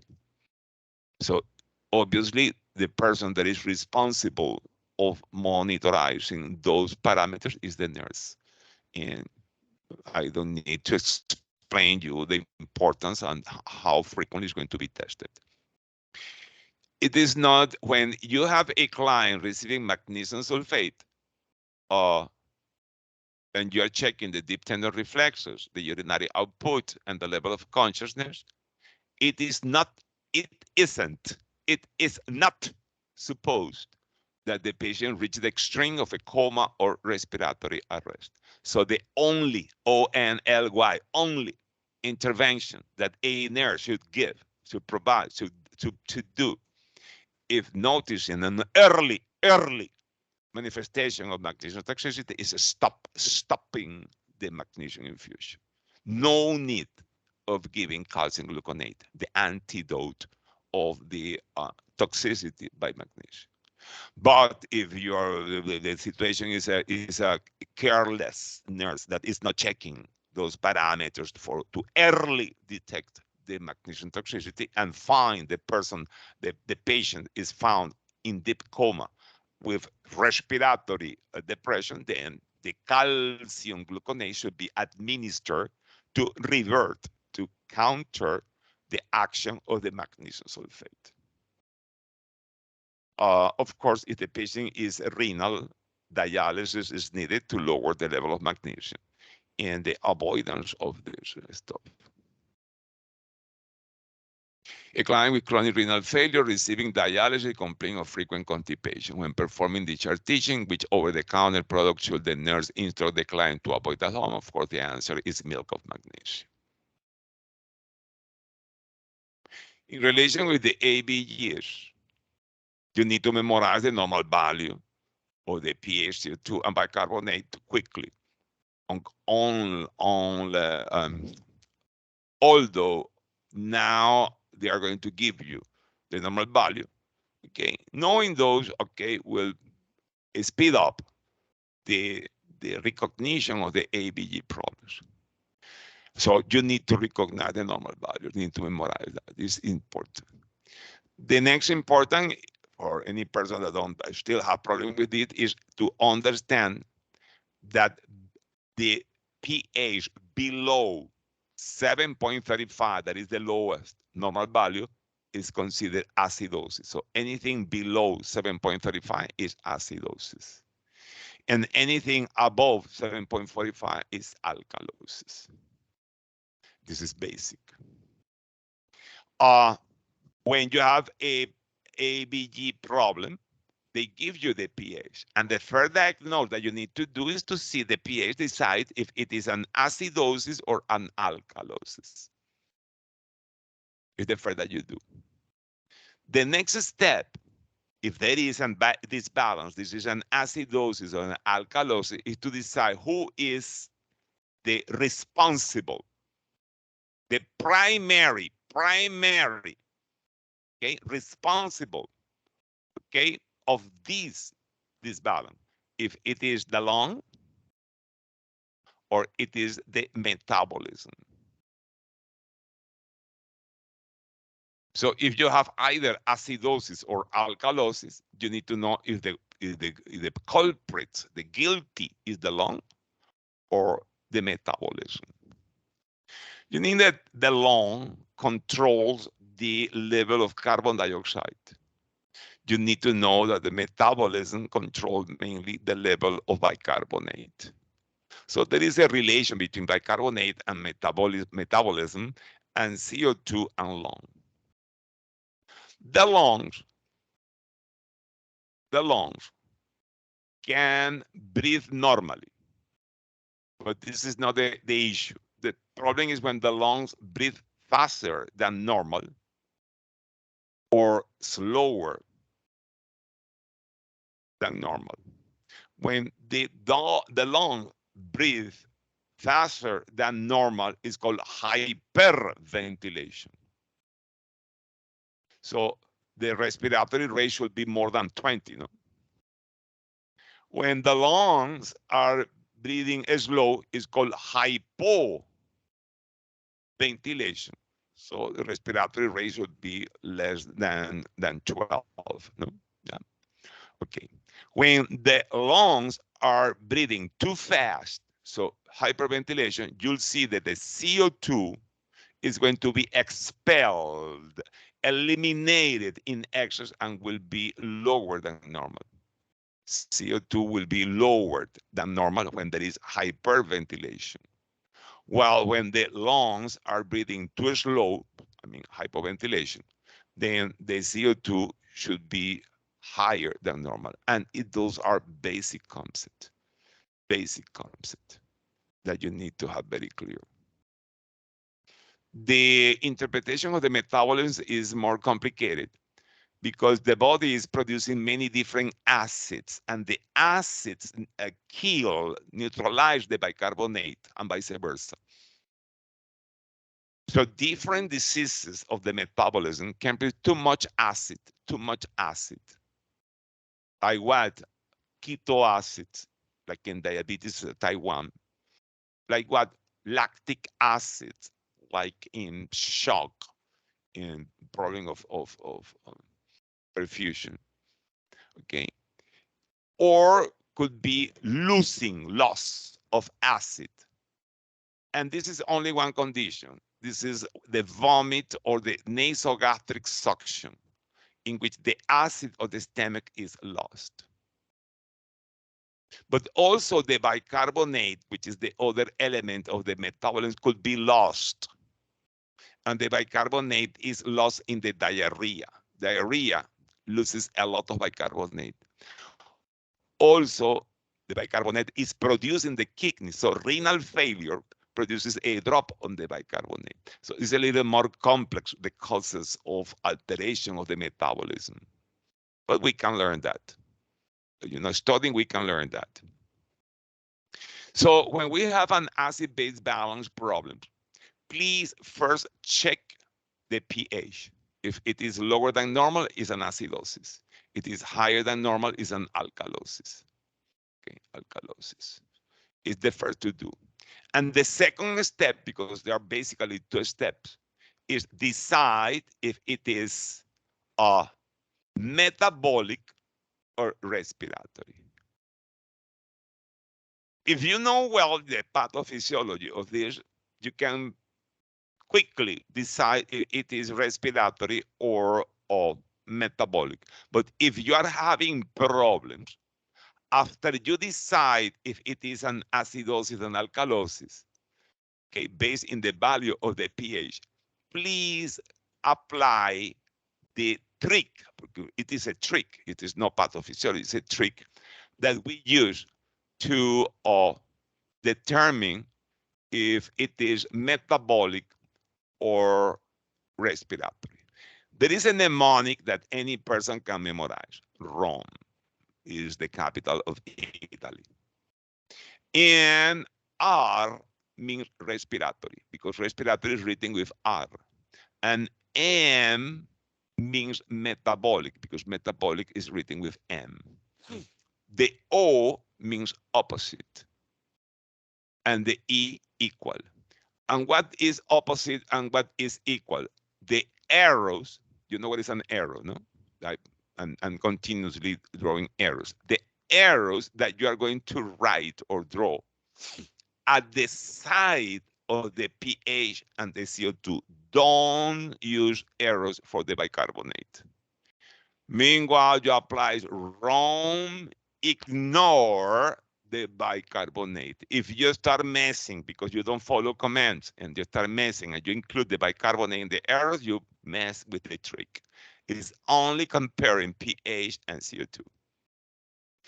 So for example, what I have here, I have a pH that is low. 7.15 is low. So I draw an arrow downward. Do you see the arrow? And I have a CO2 that is also low. 35 to 45 is low. So I draw an arrow that is also downward. So comparing these two arrows that have been drawn here, you say, are those arrows opposite direction? What is arrows in opposite direction? Those are opposite direction arrows. Like two cars that are riding in opposite direction are going to crash, no? But these are, moving in the same direction, yes? Equal direction. So now, because those arrows that are drawn here are equal, okay, and the letter that is at the side of equal is M, you say that this acidosis, because it is an acidosis, because the pH is low, is metabolic, because the errors are equal. In this other example, I had the same pH, 7.15. So it is also an acidosis. But now the CO2 is high because it's more than 45. So now I need to draw the arrow upward, high. So low is downward arrow. High is upward. No, everybody at this level know what is high upward and what is low downward. Yes. So now you analyze how those arrows are equal in the same direction or are in opposite direction. Opposite direction. And the letter that is at the side of opposites is R of respiratory. So it is a respiratory acidosis. And for Nclex purposes, this rule works perfectly. Don't care for Nclex to recognize the compensation is happening or not. It is partial or total. They are going to ask you if you understand what is compensation, but not okay in the question. The basic of the interpretation of acid-base problems in Nclex is to recognize if it is an acidosis or an alkalosis, and if you can differentiate a respiratory from a metabolic alkalosis. And for that purpose, the ROM is good. So now you are going to have a series of conditions, that produce metabolic acidosis, respiratory acidosis, metabolic alkalosis, respiratory alkalosis. Here are mentioned. When we have metabolic acidosis, the patient can die, but the patient doesn't want to die. When we have metabolic acidosis, the pH is low. But then we also see that the CO2 is low. Why the CO2 is low? Because the patient doesn't want to die. I don't know how to emphasize that so your brain understands what I'm saying. The patient doesn't want to die. And what happens when people don't want to die? The people compensate. Try to fix the problem, compensate. Yeah. And the way of compensating a low pH for metabolic reasons, I mean, because you are producing an acid like the keto acid in diabetes type 1, like lactic acid in shock, or because you are wasting bicarbonate like in diarrhea, like in renal failure, when you don't produce bicarbonate, when you have this acidosis of metabolic origin, you try to survive, you try to compensate, eliminating, throwing away, getting rid of the only acid that you can eliminate, which is a CO2. CO2 is acid. CO2 combined with water, and water is abundant in the body and produce carbonic acid. Carbonic acid. So CO2 is acid. And if you eliminate, throw away, get rid, the CO2, you are eliminating acid. If you are acid and you don't want to be acid, you eliminate acid. And that's why the person with metabolic acidosis eliminates CO2. And the form of eliminating CO2 is hyperventilating. So breathing more than 20 times per minute. So the person with metabolic acidosis, because he's a diabetic producing too much keto acid, is an end-stage renal failure that is not in dialysis and is not producing bicarbonate, is having lactic acidosis because it's in shock, or is having a acidosis, metabolic acidosis because the loss of bicarbonating a diarrhea, you will see the patient breathing faster than 20 times per minute, hyperventilating. For what? To survive. And the way of surviving is eliminating the only acid that you can eliminate, the CO2. And you can just eliminate CO2 hyperventilating. That's why they hyperventilate, because they don't want to die. And this is the compensation. So what is the compensation of a metabolic acidosis? Is the compensation, the secondary, okay, compensation is the hyperventilation. And this hyperventilation is so classical, so well known by the history of nursing, that a guy called Kussmaul gave to this hyperventilation his name. So Kussmaul respiration is no more than a rapid and deep respiration to eliminate, to throw away, to get rid of the CO2, which is acid, as a way of surviving, as a way of compensating the metabolic acidosis. The respiratory acidosis is totally different. The respiratory acidosis is when you retain, you keep, you hold, you gather, you hoard CO2. When for any reason you hold to your CO2, and the only way of you holding to your CO2 is no breathing, okay, or reducing the breathing, okay? But to make it being drastic, no breathing, reducing. If you are not breathing, you are dead, no? But if you reduce, no breathing is the way of holding your, your CO2.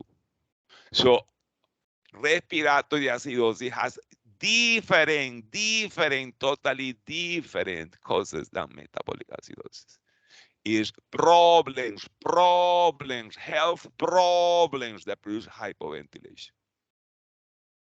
What happens when somebody receives an overdose of fentanyl or morphine? Hypoventilate. What happens when somebody, a woman, receives an overdose of magnesium sulfate because she's receiving IV magnesium sulfate? Hypoventilate. What happens when somebody has a foreign body, a piece of a hot dog in the trachea? Hypoventilate. What happened in a patient with myasthenia gravis in crisis, or a patient with Guillain-Barré in crisis is not breathing because the muscles are too weak. Huh? What happens if somebody has a spinal cord injury at the cervical level and the diaphragm is not responding to the command of the brain? This is hypoventilating because, is having hypoventilation. Yeah. What happens with COPD? The patient have tight, tightly narrow the airways. And for that reason, can't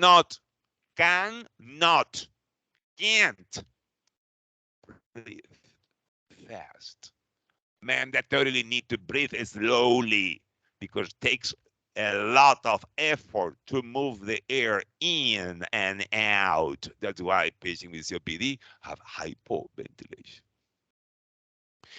So those conditions are conditions in which the patient hypoventilate and retains CO2. The CO2 is acid, and that's why in respiratory acidosis you see a pH that is low, but you see a CO2 that is high in blood because it's retained, is hold, is hoarded, is gathered inside the body because cannot be expelled because the patient is hypoventilating.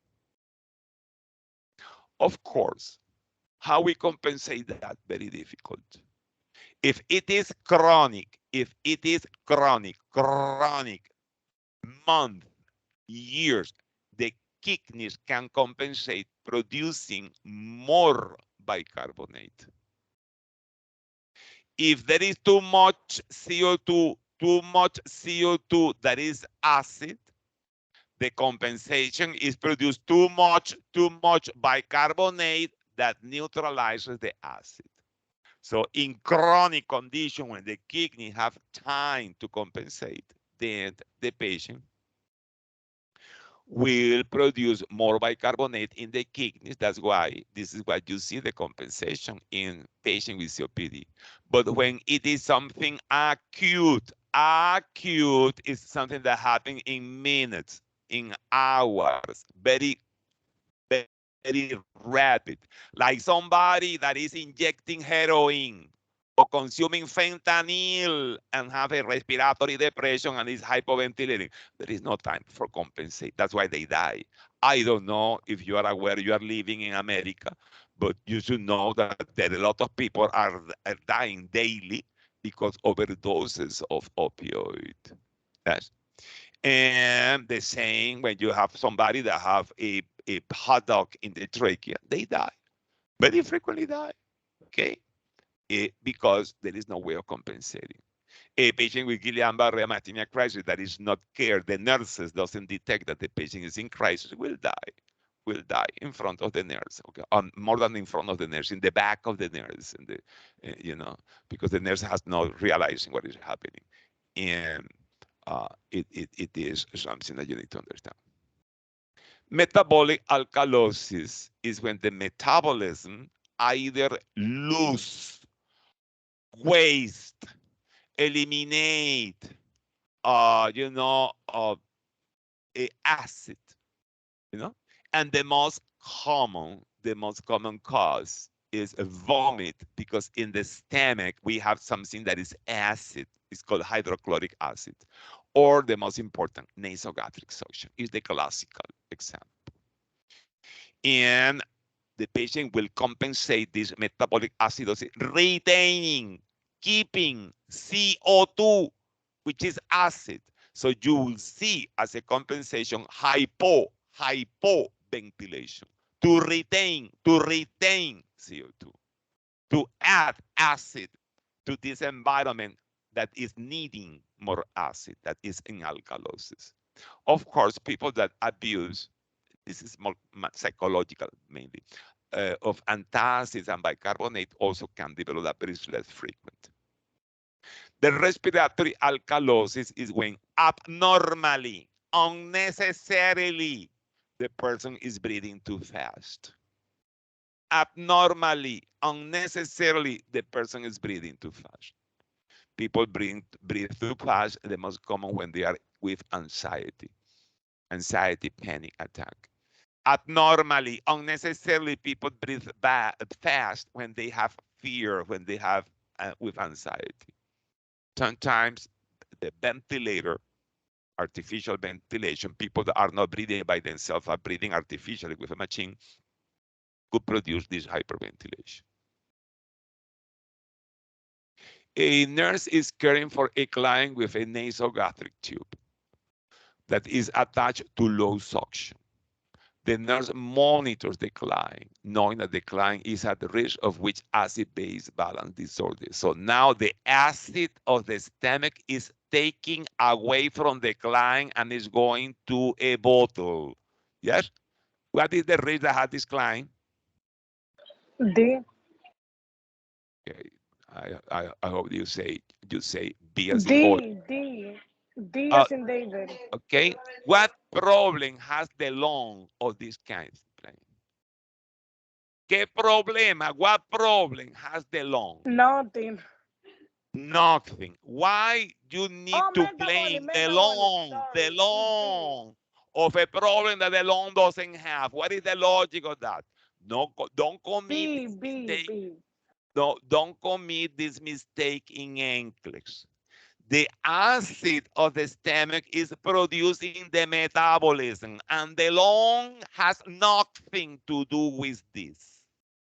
But when you are stealing, taking away, whatever, the acid of the client, the acid is not in the body anymore. What is left in the body of the balance, the acid or the alkali? If the acid is taking The away alkali. the alkali. So it's an alkalosis. The lung has nothing to do with this. It's not no le eche la culpa. Don't blame the lung. It's the metabolism. It's a metabolic alkalosis. So in that case, you are going to see a pH that is higher than normal, higher than normal. But then you are going to see a CO2 that is higher than normal, because to compensate is not the primary, it's the secondary, it's the compensation. The primary is the loss of the acid, but the secondary, the compensation, is the patient start hypoventilating to compensate.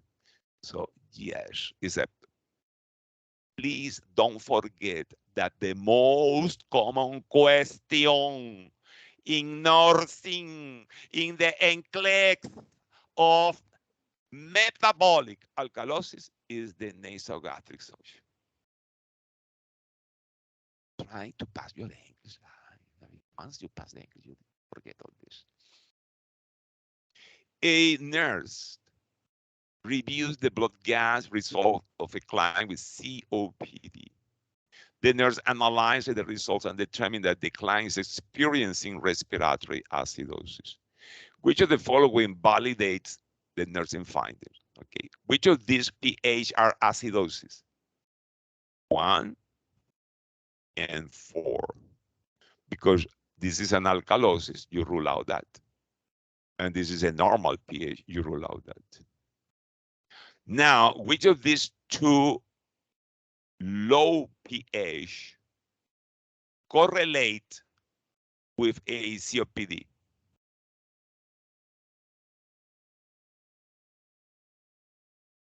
One. One. Okay. One. This, okay, very good. Somebody say 4. For this person who said 4, okay, it's 1. For this person who said 4, a patient with COPD can breathe fast, yes or not? Okay, the answer is no. Why a patient with COPD cannot breathe fast? Because the bronchi are closed. Can you breathe fast if your bronchi are closed? No. This is something that my logic says. So if you don't breathe fast, you cannot eliminate CO2. By the contrary, in COPD, you breathe very slow because your bronchi are tight, and you retain, you keep, you gather, you hoard CO2.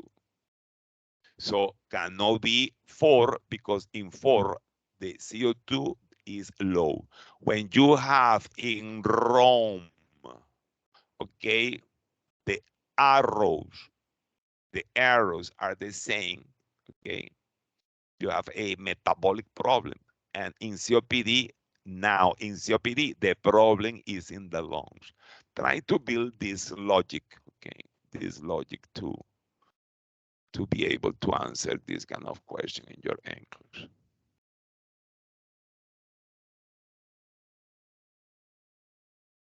A client has the following arterial blood gases, okay? The pH is low, so acidosis, yeah? Bicarbonate, forget it, ignore it. CO2 is high. Okay, what type of acidosis is this? pH low, CO2 high. Respiratory. Respiratory acidosis. But also the oxygen is very low, should be above 80. The nurse correlates, associates this value with a clinical situation. A diabetic B. ketoacidosis in a person with emphysema. Tracheal obstruction related to aspiration of a hot dog. Anxiety-induced hyperventilation in adolescent. Diarrhea for 3 days. A very low pH, very high CO2, and very low oxygen. The person is breathing or is not breathing? It's not breathing. It's not breathing. Say B. So easily, the problem is for B. Is this an emergency? Of course that yes. Yes. nurse. Yes. Do you realize that it is everything related to nursing? No? A post-operative client after surgery receive, no, forget this because it is a transfusion, and I don't want to talk about anticoagulant now. Okay, forget this. A client is in the emergency department after an overdose of an unknown substance. So the patient, he tried to commit suicide and he swallowed 100 tablets, but I don't know what. Which assessment finding doesn't correlate with possible salicylate poisoning?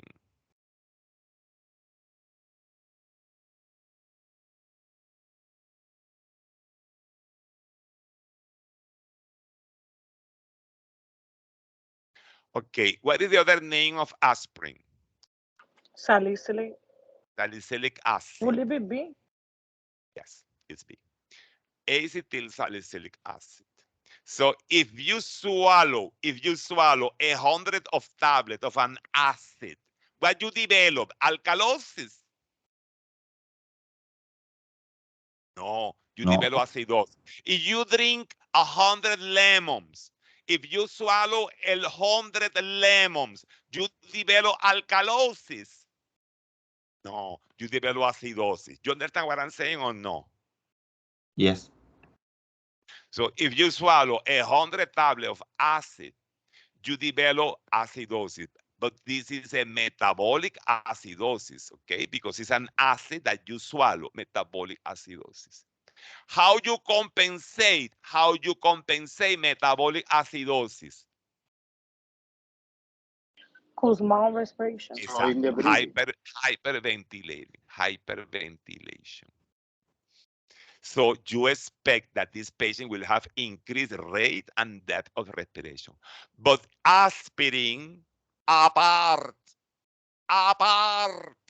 that producing a metabolic acidosis, has a direct stimulation of the respiratory center. So you have double cause of hyperventilating. One, to compensate the metabolic acidosis, and two, the direct stimulation of the respiratory center.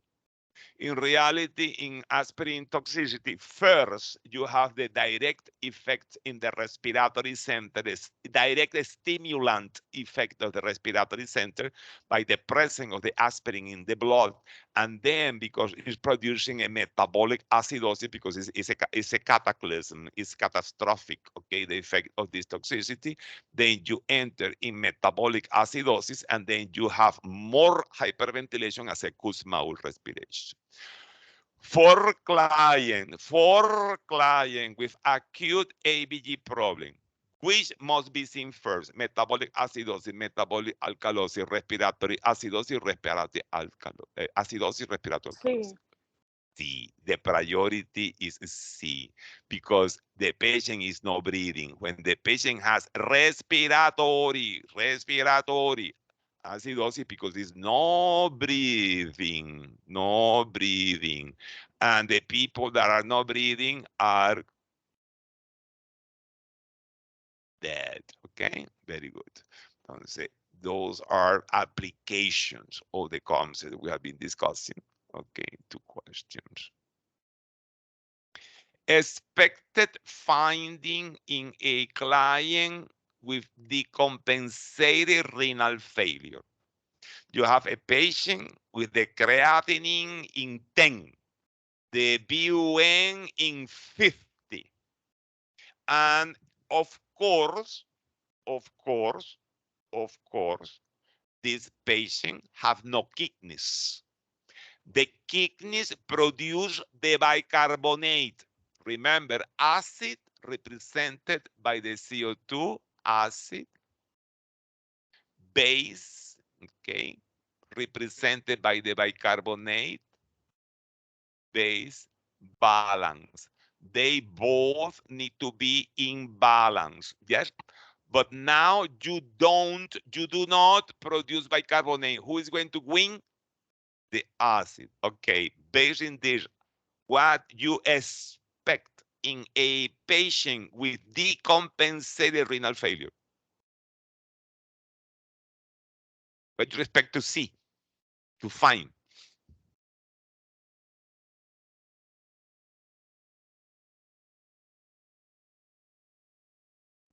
See, Sí, respiratory acidosis. The people with problem in the kidneys have any problem in the lung? No, the tachypnea. Tachypnea. They have metabolic acidosis because they don't have, and then the compensation metabolic acidosis, the Kussmaul respiration, and Kussmaul respiration is the same as tachypnea. This is the other name for a rapid respiration, for a hyperventilation, for a Kussmaul respiration. So those are different ways of testing the same topic.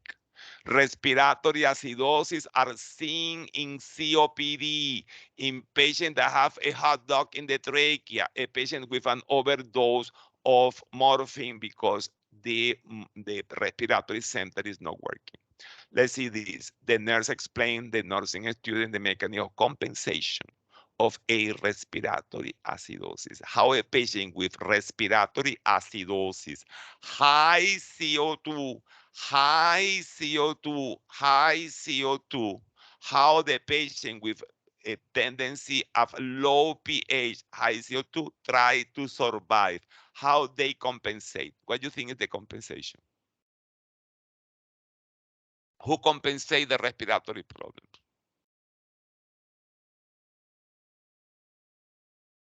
the pH. The kidneys. The kidneys. The kidneys compensate the respiratory problems. So the answer is A.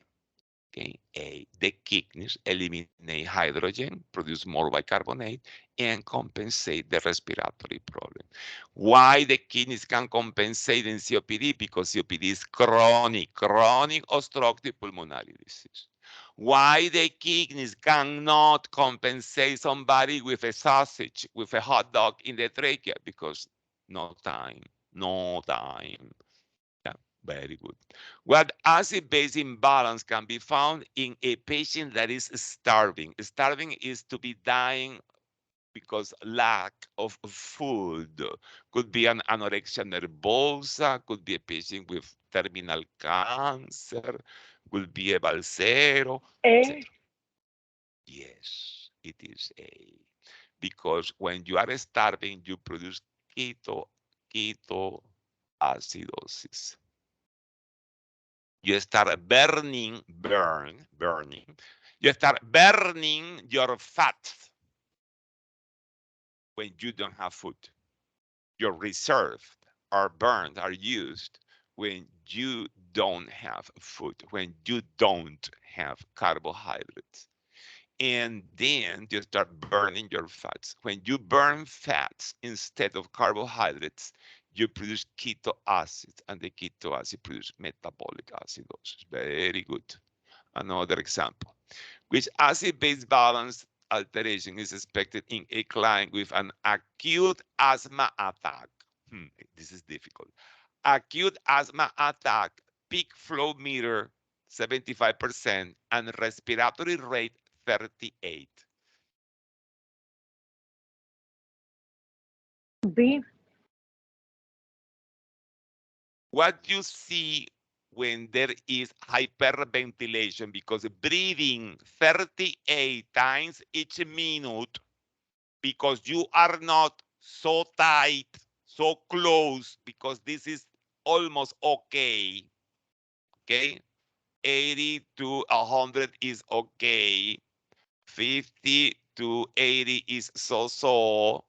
So it's so-so, and is hyperventilating, is in a hyperventilation, is an in initial stage, in D. initial, D. it is D. It is D. The patient at the beginning of the asthma attack, when they are, why they hyperventilate? Because the oxygen is low, but still the bronchioles are open enough as to hyperventilate. But then as the time passes in asthma attack and doesn't improve, then the patient start having too tight the bronchi and become tired, physically tired, and then start hypoventilating. So now this compensation start dropping and then develop the acidosis, the respiratory acidosis. So in asthma, first, you have a respiratory alkalosis, but then later, if you don't improve with treatment, then you go to respiratory failure. That's why in asthma, when the wheezes disappear, when the wheezing disappears, and the peak flow meter is less than 50%, is when it becomes an emergency, because it's when the patient starts developing the acute respiratory insufficiency and the respiratory acidosis. But at the beginning, when still the patient have opened the bronchi and is able to hyperventilate, the patient is, by the contrary, having alkalosis. Very good. The nurse is reviewing the lab results of several clients, which of these lab results indicates compensation, of metabolic acidosis. Sí. Sí. B. The metabolic acidosis compensating retaining CO2 to become more acid. B. B. pH is alkalosis. No, it's A. The patient metabolic acidosis hyperventilate, Kussmaul respiration. And for that reason, they decrease the CO2, which is acid. So they can compensate their original acidosis, which is metabolic, eliminating, throwing away, getting rid of the acid that you can get rid of, which is the CO2. You understand? So Makes sense. Thank you. the answer is A. This is the way, this question that I brought here is the way that Nclex tests you acid-base balance. Those are Nclex style questions. Application. The nurse is caring for a client who has metabolic alkalosis. Okay, so it's vomiting, something like that. Metabolic alkalosis. So suppose that is in nasogastric suction. Nasogastric suction. So now has metabolic alkalosis. It would indicate that the client is experiencing compensation if the client, how is compensating the metabolic alkalosis? Increase CO2. Increasing CO2. And which of these can increase the CO2? C. C. Because if you lower your respiratory rate, you retain CO2 and increase CO2. Okay, this is the way of compensating. So practicing questions, okay, you and mastering this topic. Client in mechanical ventilation. So it's intubated, relaxed, sedated, and connected to a ventilator. Is presenting an important respiratory alkalosis. Is having respiratory alkalosis. Which order, doctor's order, the nurse expect to receive?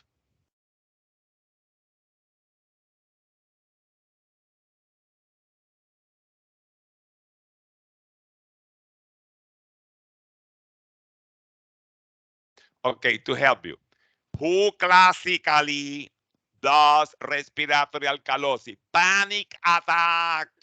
Ay, ay, ay, ay, ay, qué miedo tengo. Ay, esa pregunta. This question is very difficult. Okay.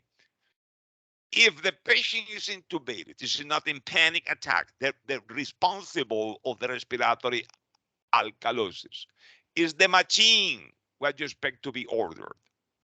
C. Decrease respiratory rate. Decrease the respiratory. D. D. What had to do oxygen with acid-base balance? Nothing. Acid-base balance is the relation between CO2, pH, and bicarbonate. So pH, CO2, and bicarbonate. Oxygen has nothing to do there. If you have a panic attack, what you do? You ask the client to breathe faster, or you ask the client to breathe slower? Help me. Slower. Slower. Slower. Slower. Yes. So you decrease respiratory. So it's not so difficult, guys. The problem, you need to use your wonderful brains. Another question.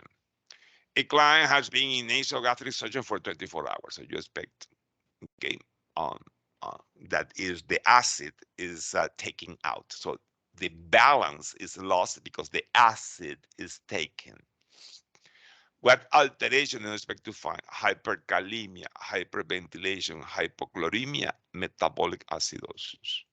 Okay, let's start ruling out. I love as a strategy ruling out. Do you expect in a client in nasogastric surgery metabolic acidosis? No. No. No. Alkalosis. Alkalosis. If you have alkalosis, you hyperventilate or you hypoventilate? Hypo. Hyperventilation. Hypo, so you rule Hypo. out that. And if you are stalling your gastric juices, you have high potassium or low potassium? Low potassium. So you rule out that. So the answer needs to be low Sí. chloride. Why you have low chloride in your body if they are taking your gastric juices? What is this formula? What is this representation, this letter, these signs in the periodic table? This is high school, guys. What is this? Chloride. Chloride. And what is what you have in the stomach? Hydrochloride, hydrochloric acid. If they are taking your hydrochloric acid, they are taking your chloride. That's why you develop hypochloremia. So these metabolic alkalosis are hypochloremic metabolic alkalosis. What happens when you have too much vomit and you have nasogastric suction, which makes sense of the heck. Okay, it's so sense.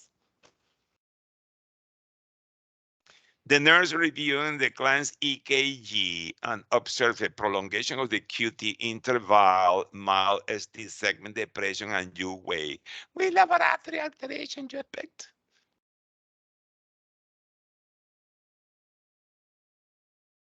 Quickly, guys. Sí, hypokalemia. Of course, you wave hypokalemia. Okay, this is what I have for you today, guys. Any question?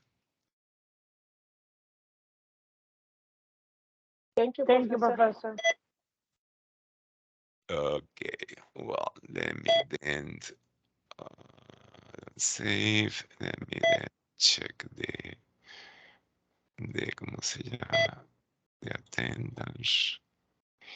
And yes, you can master this, but those questions that I present to you is the way that you need to expect is tested acid-base balance in your exams. So study applying the concept. Okay. Well, good night. See you the next time. Okay, good night. Thank you for the. Good night. Thank you, Professor. Thank you.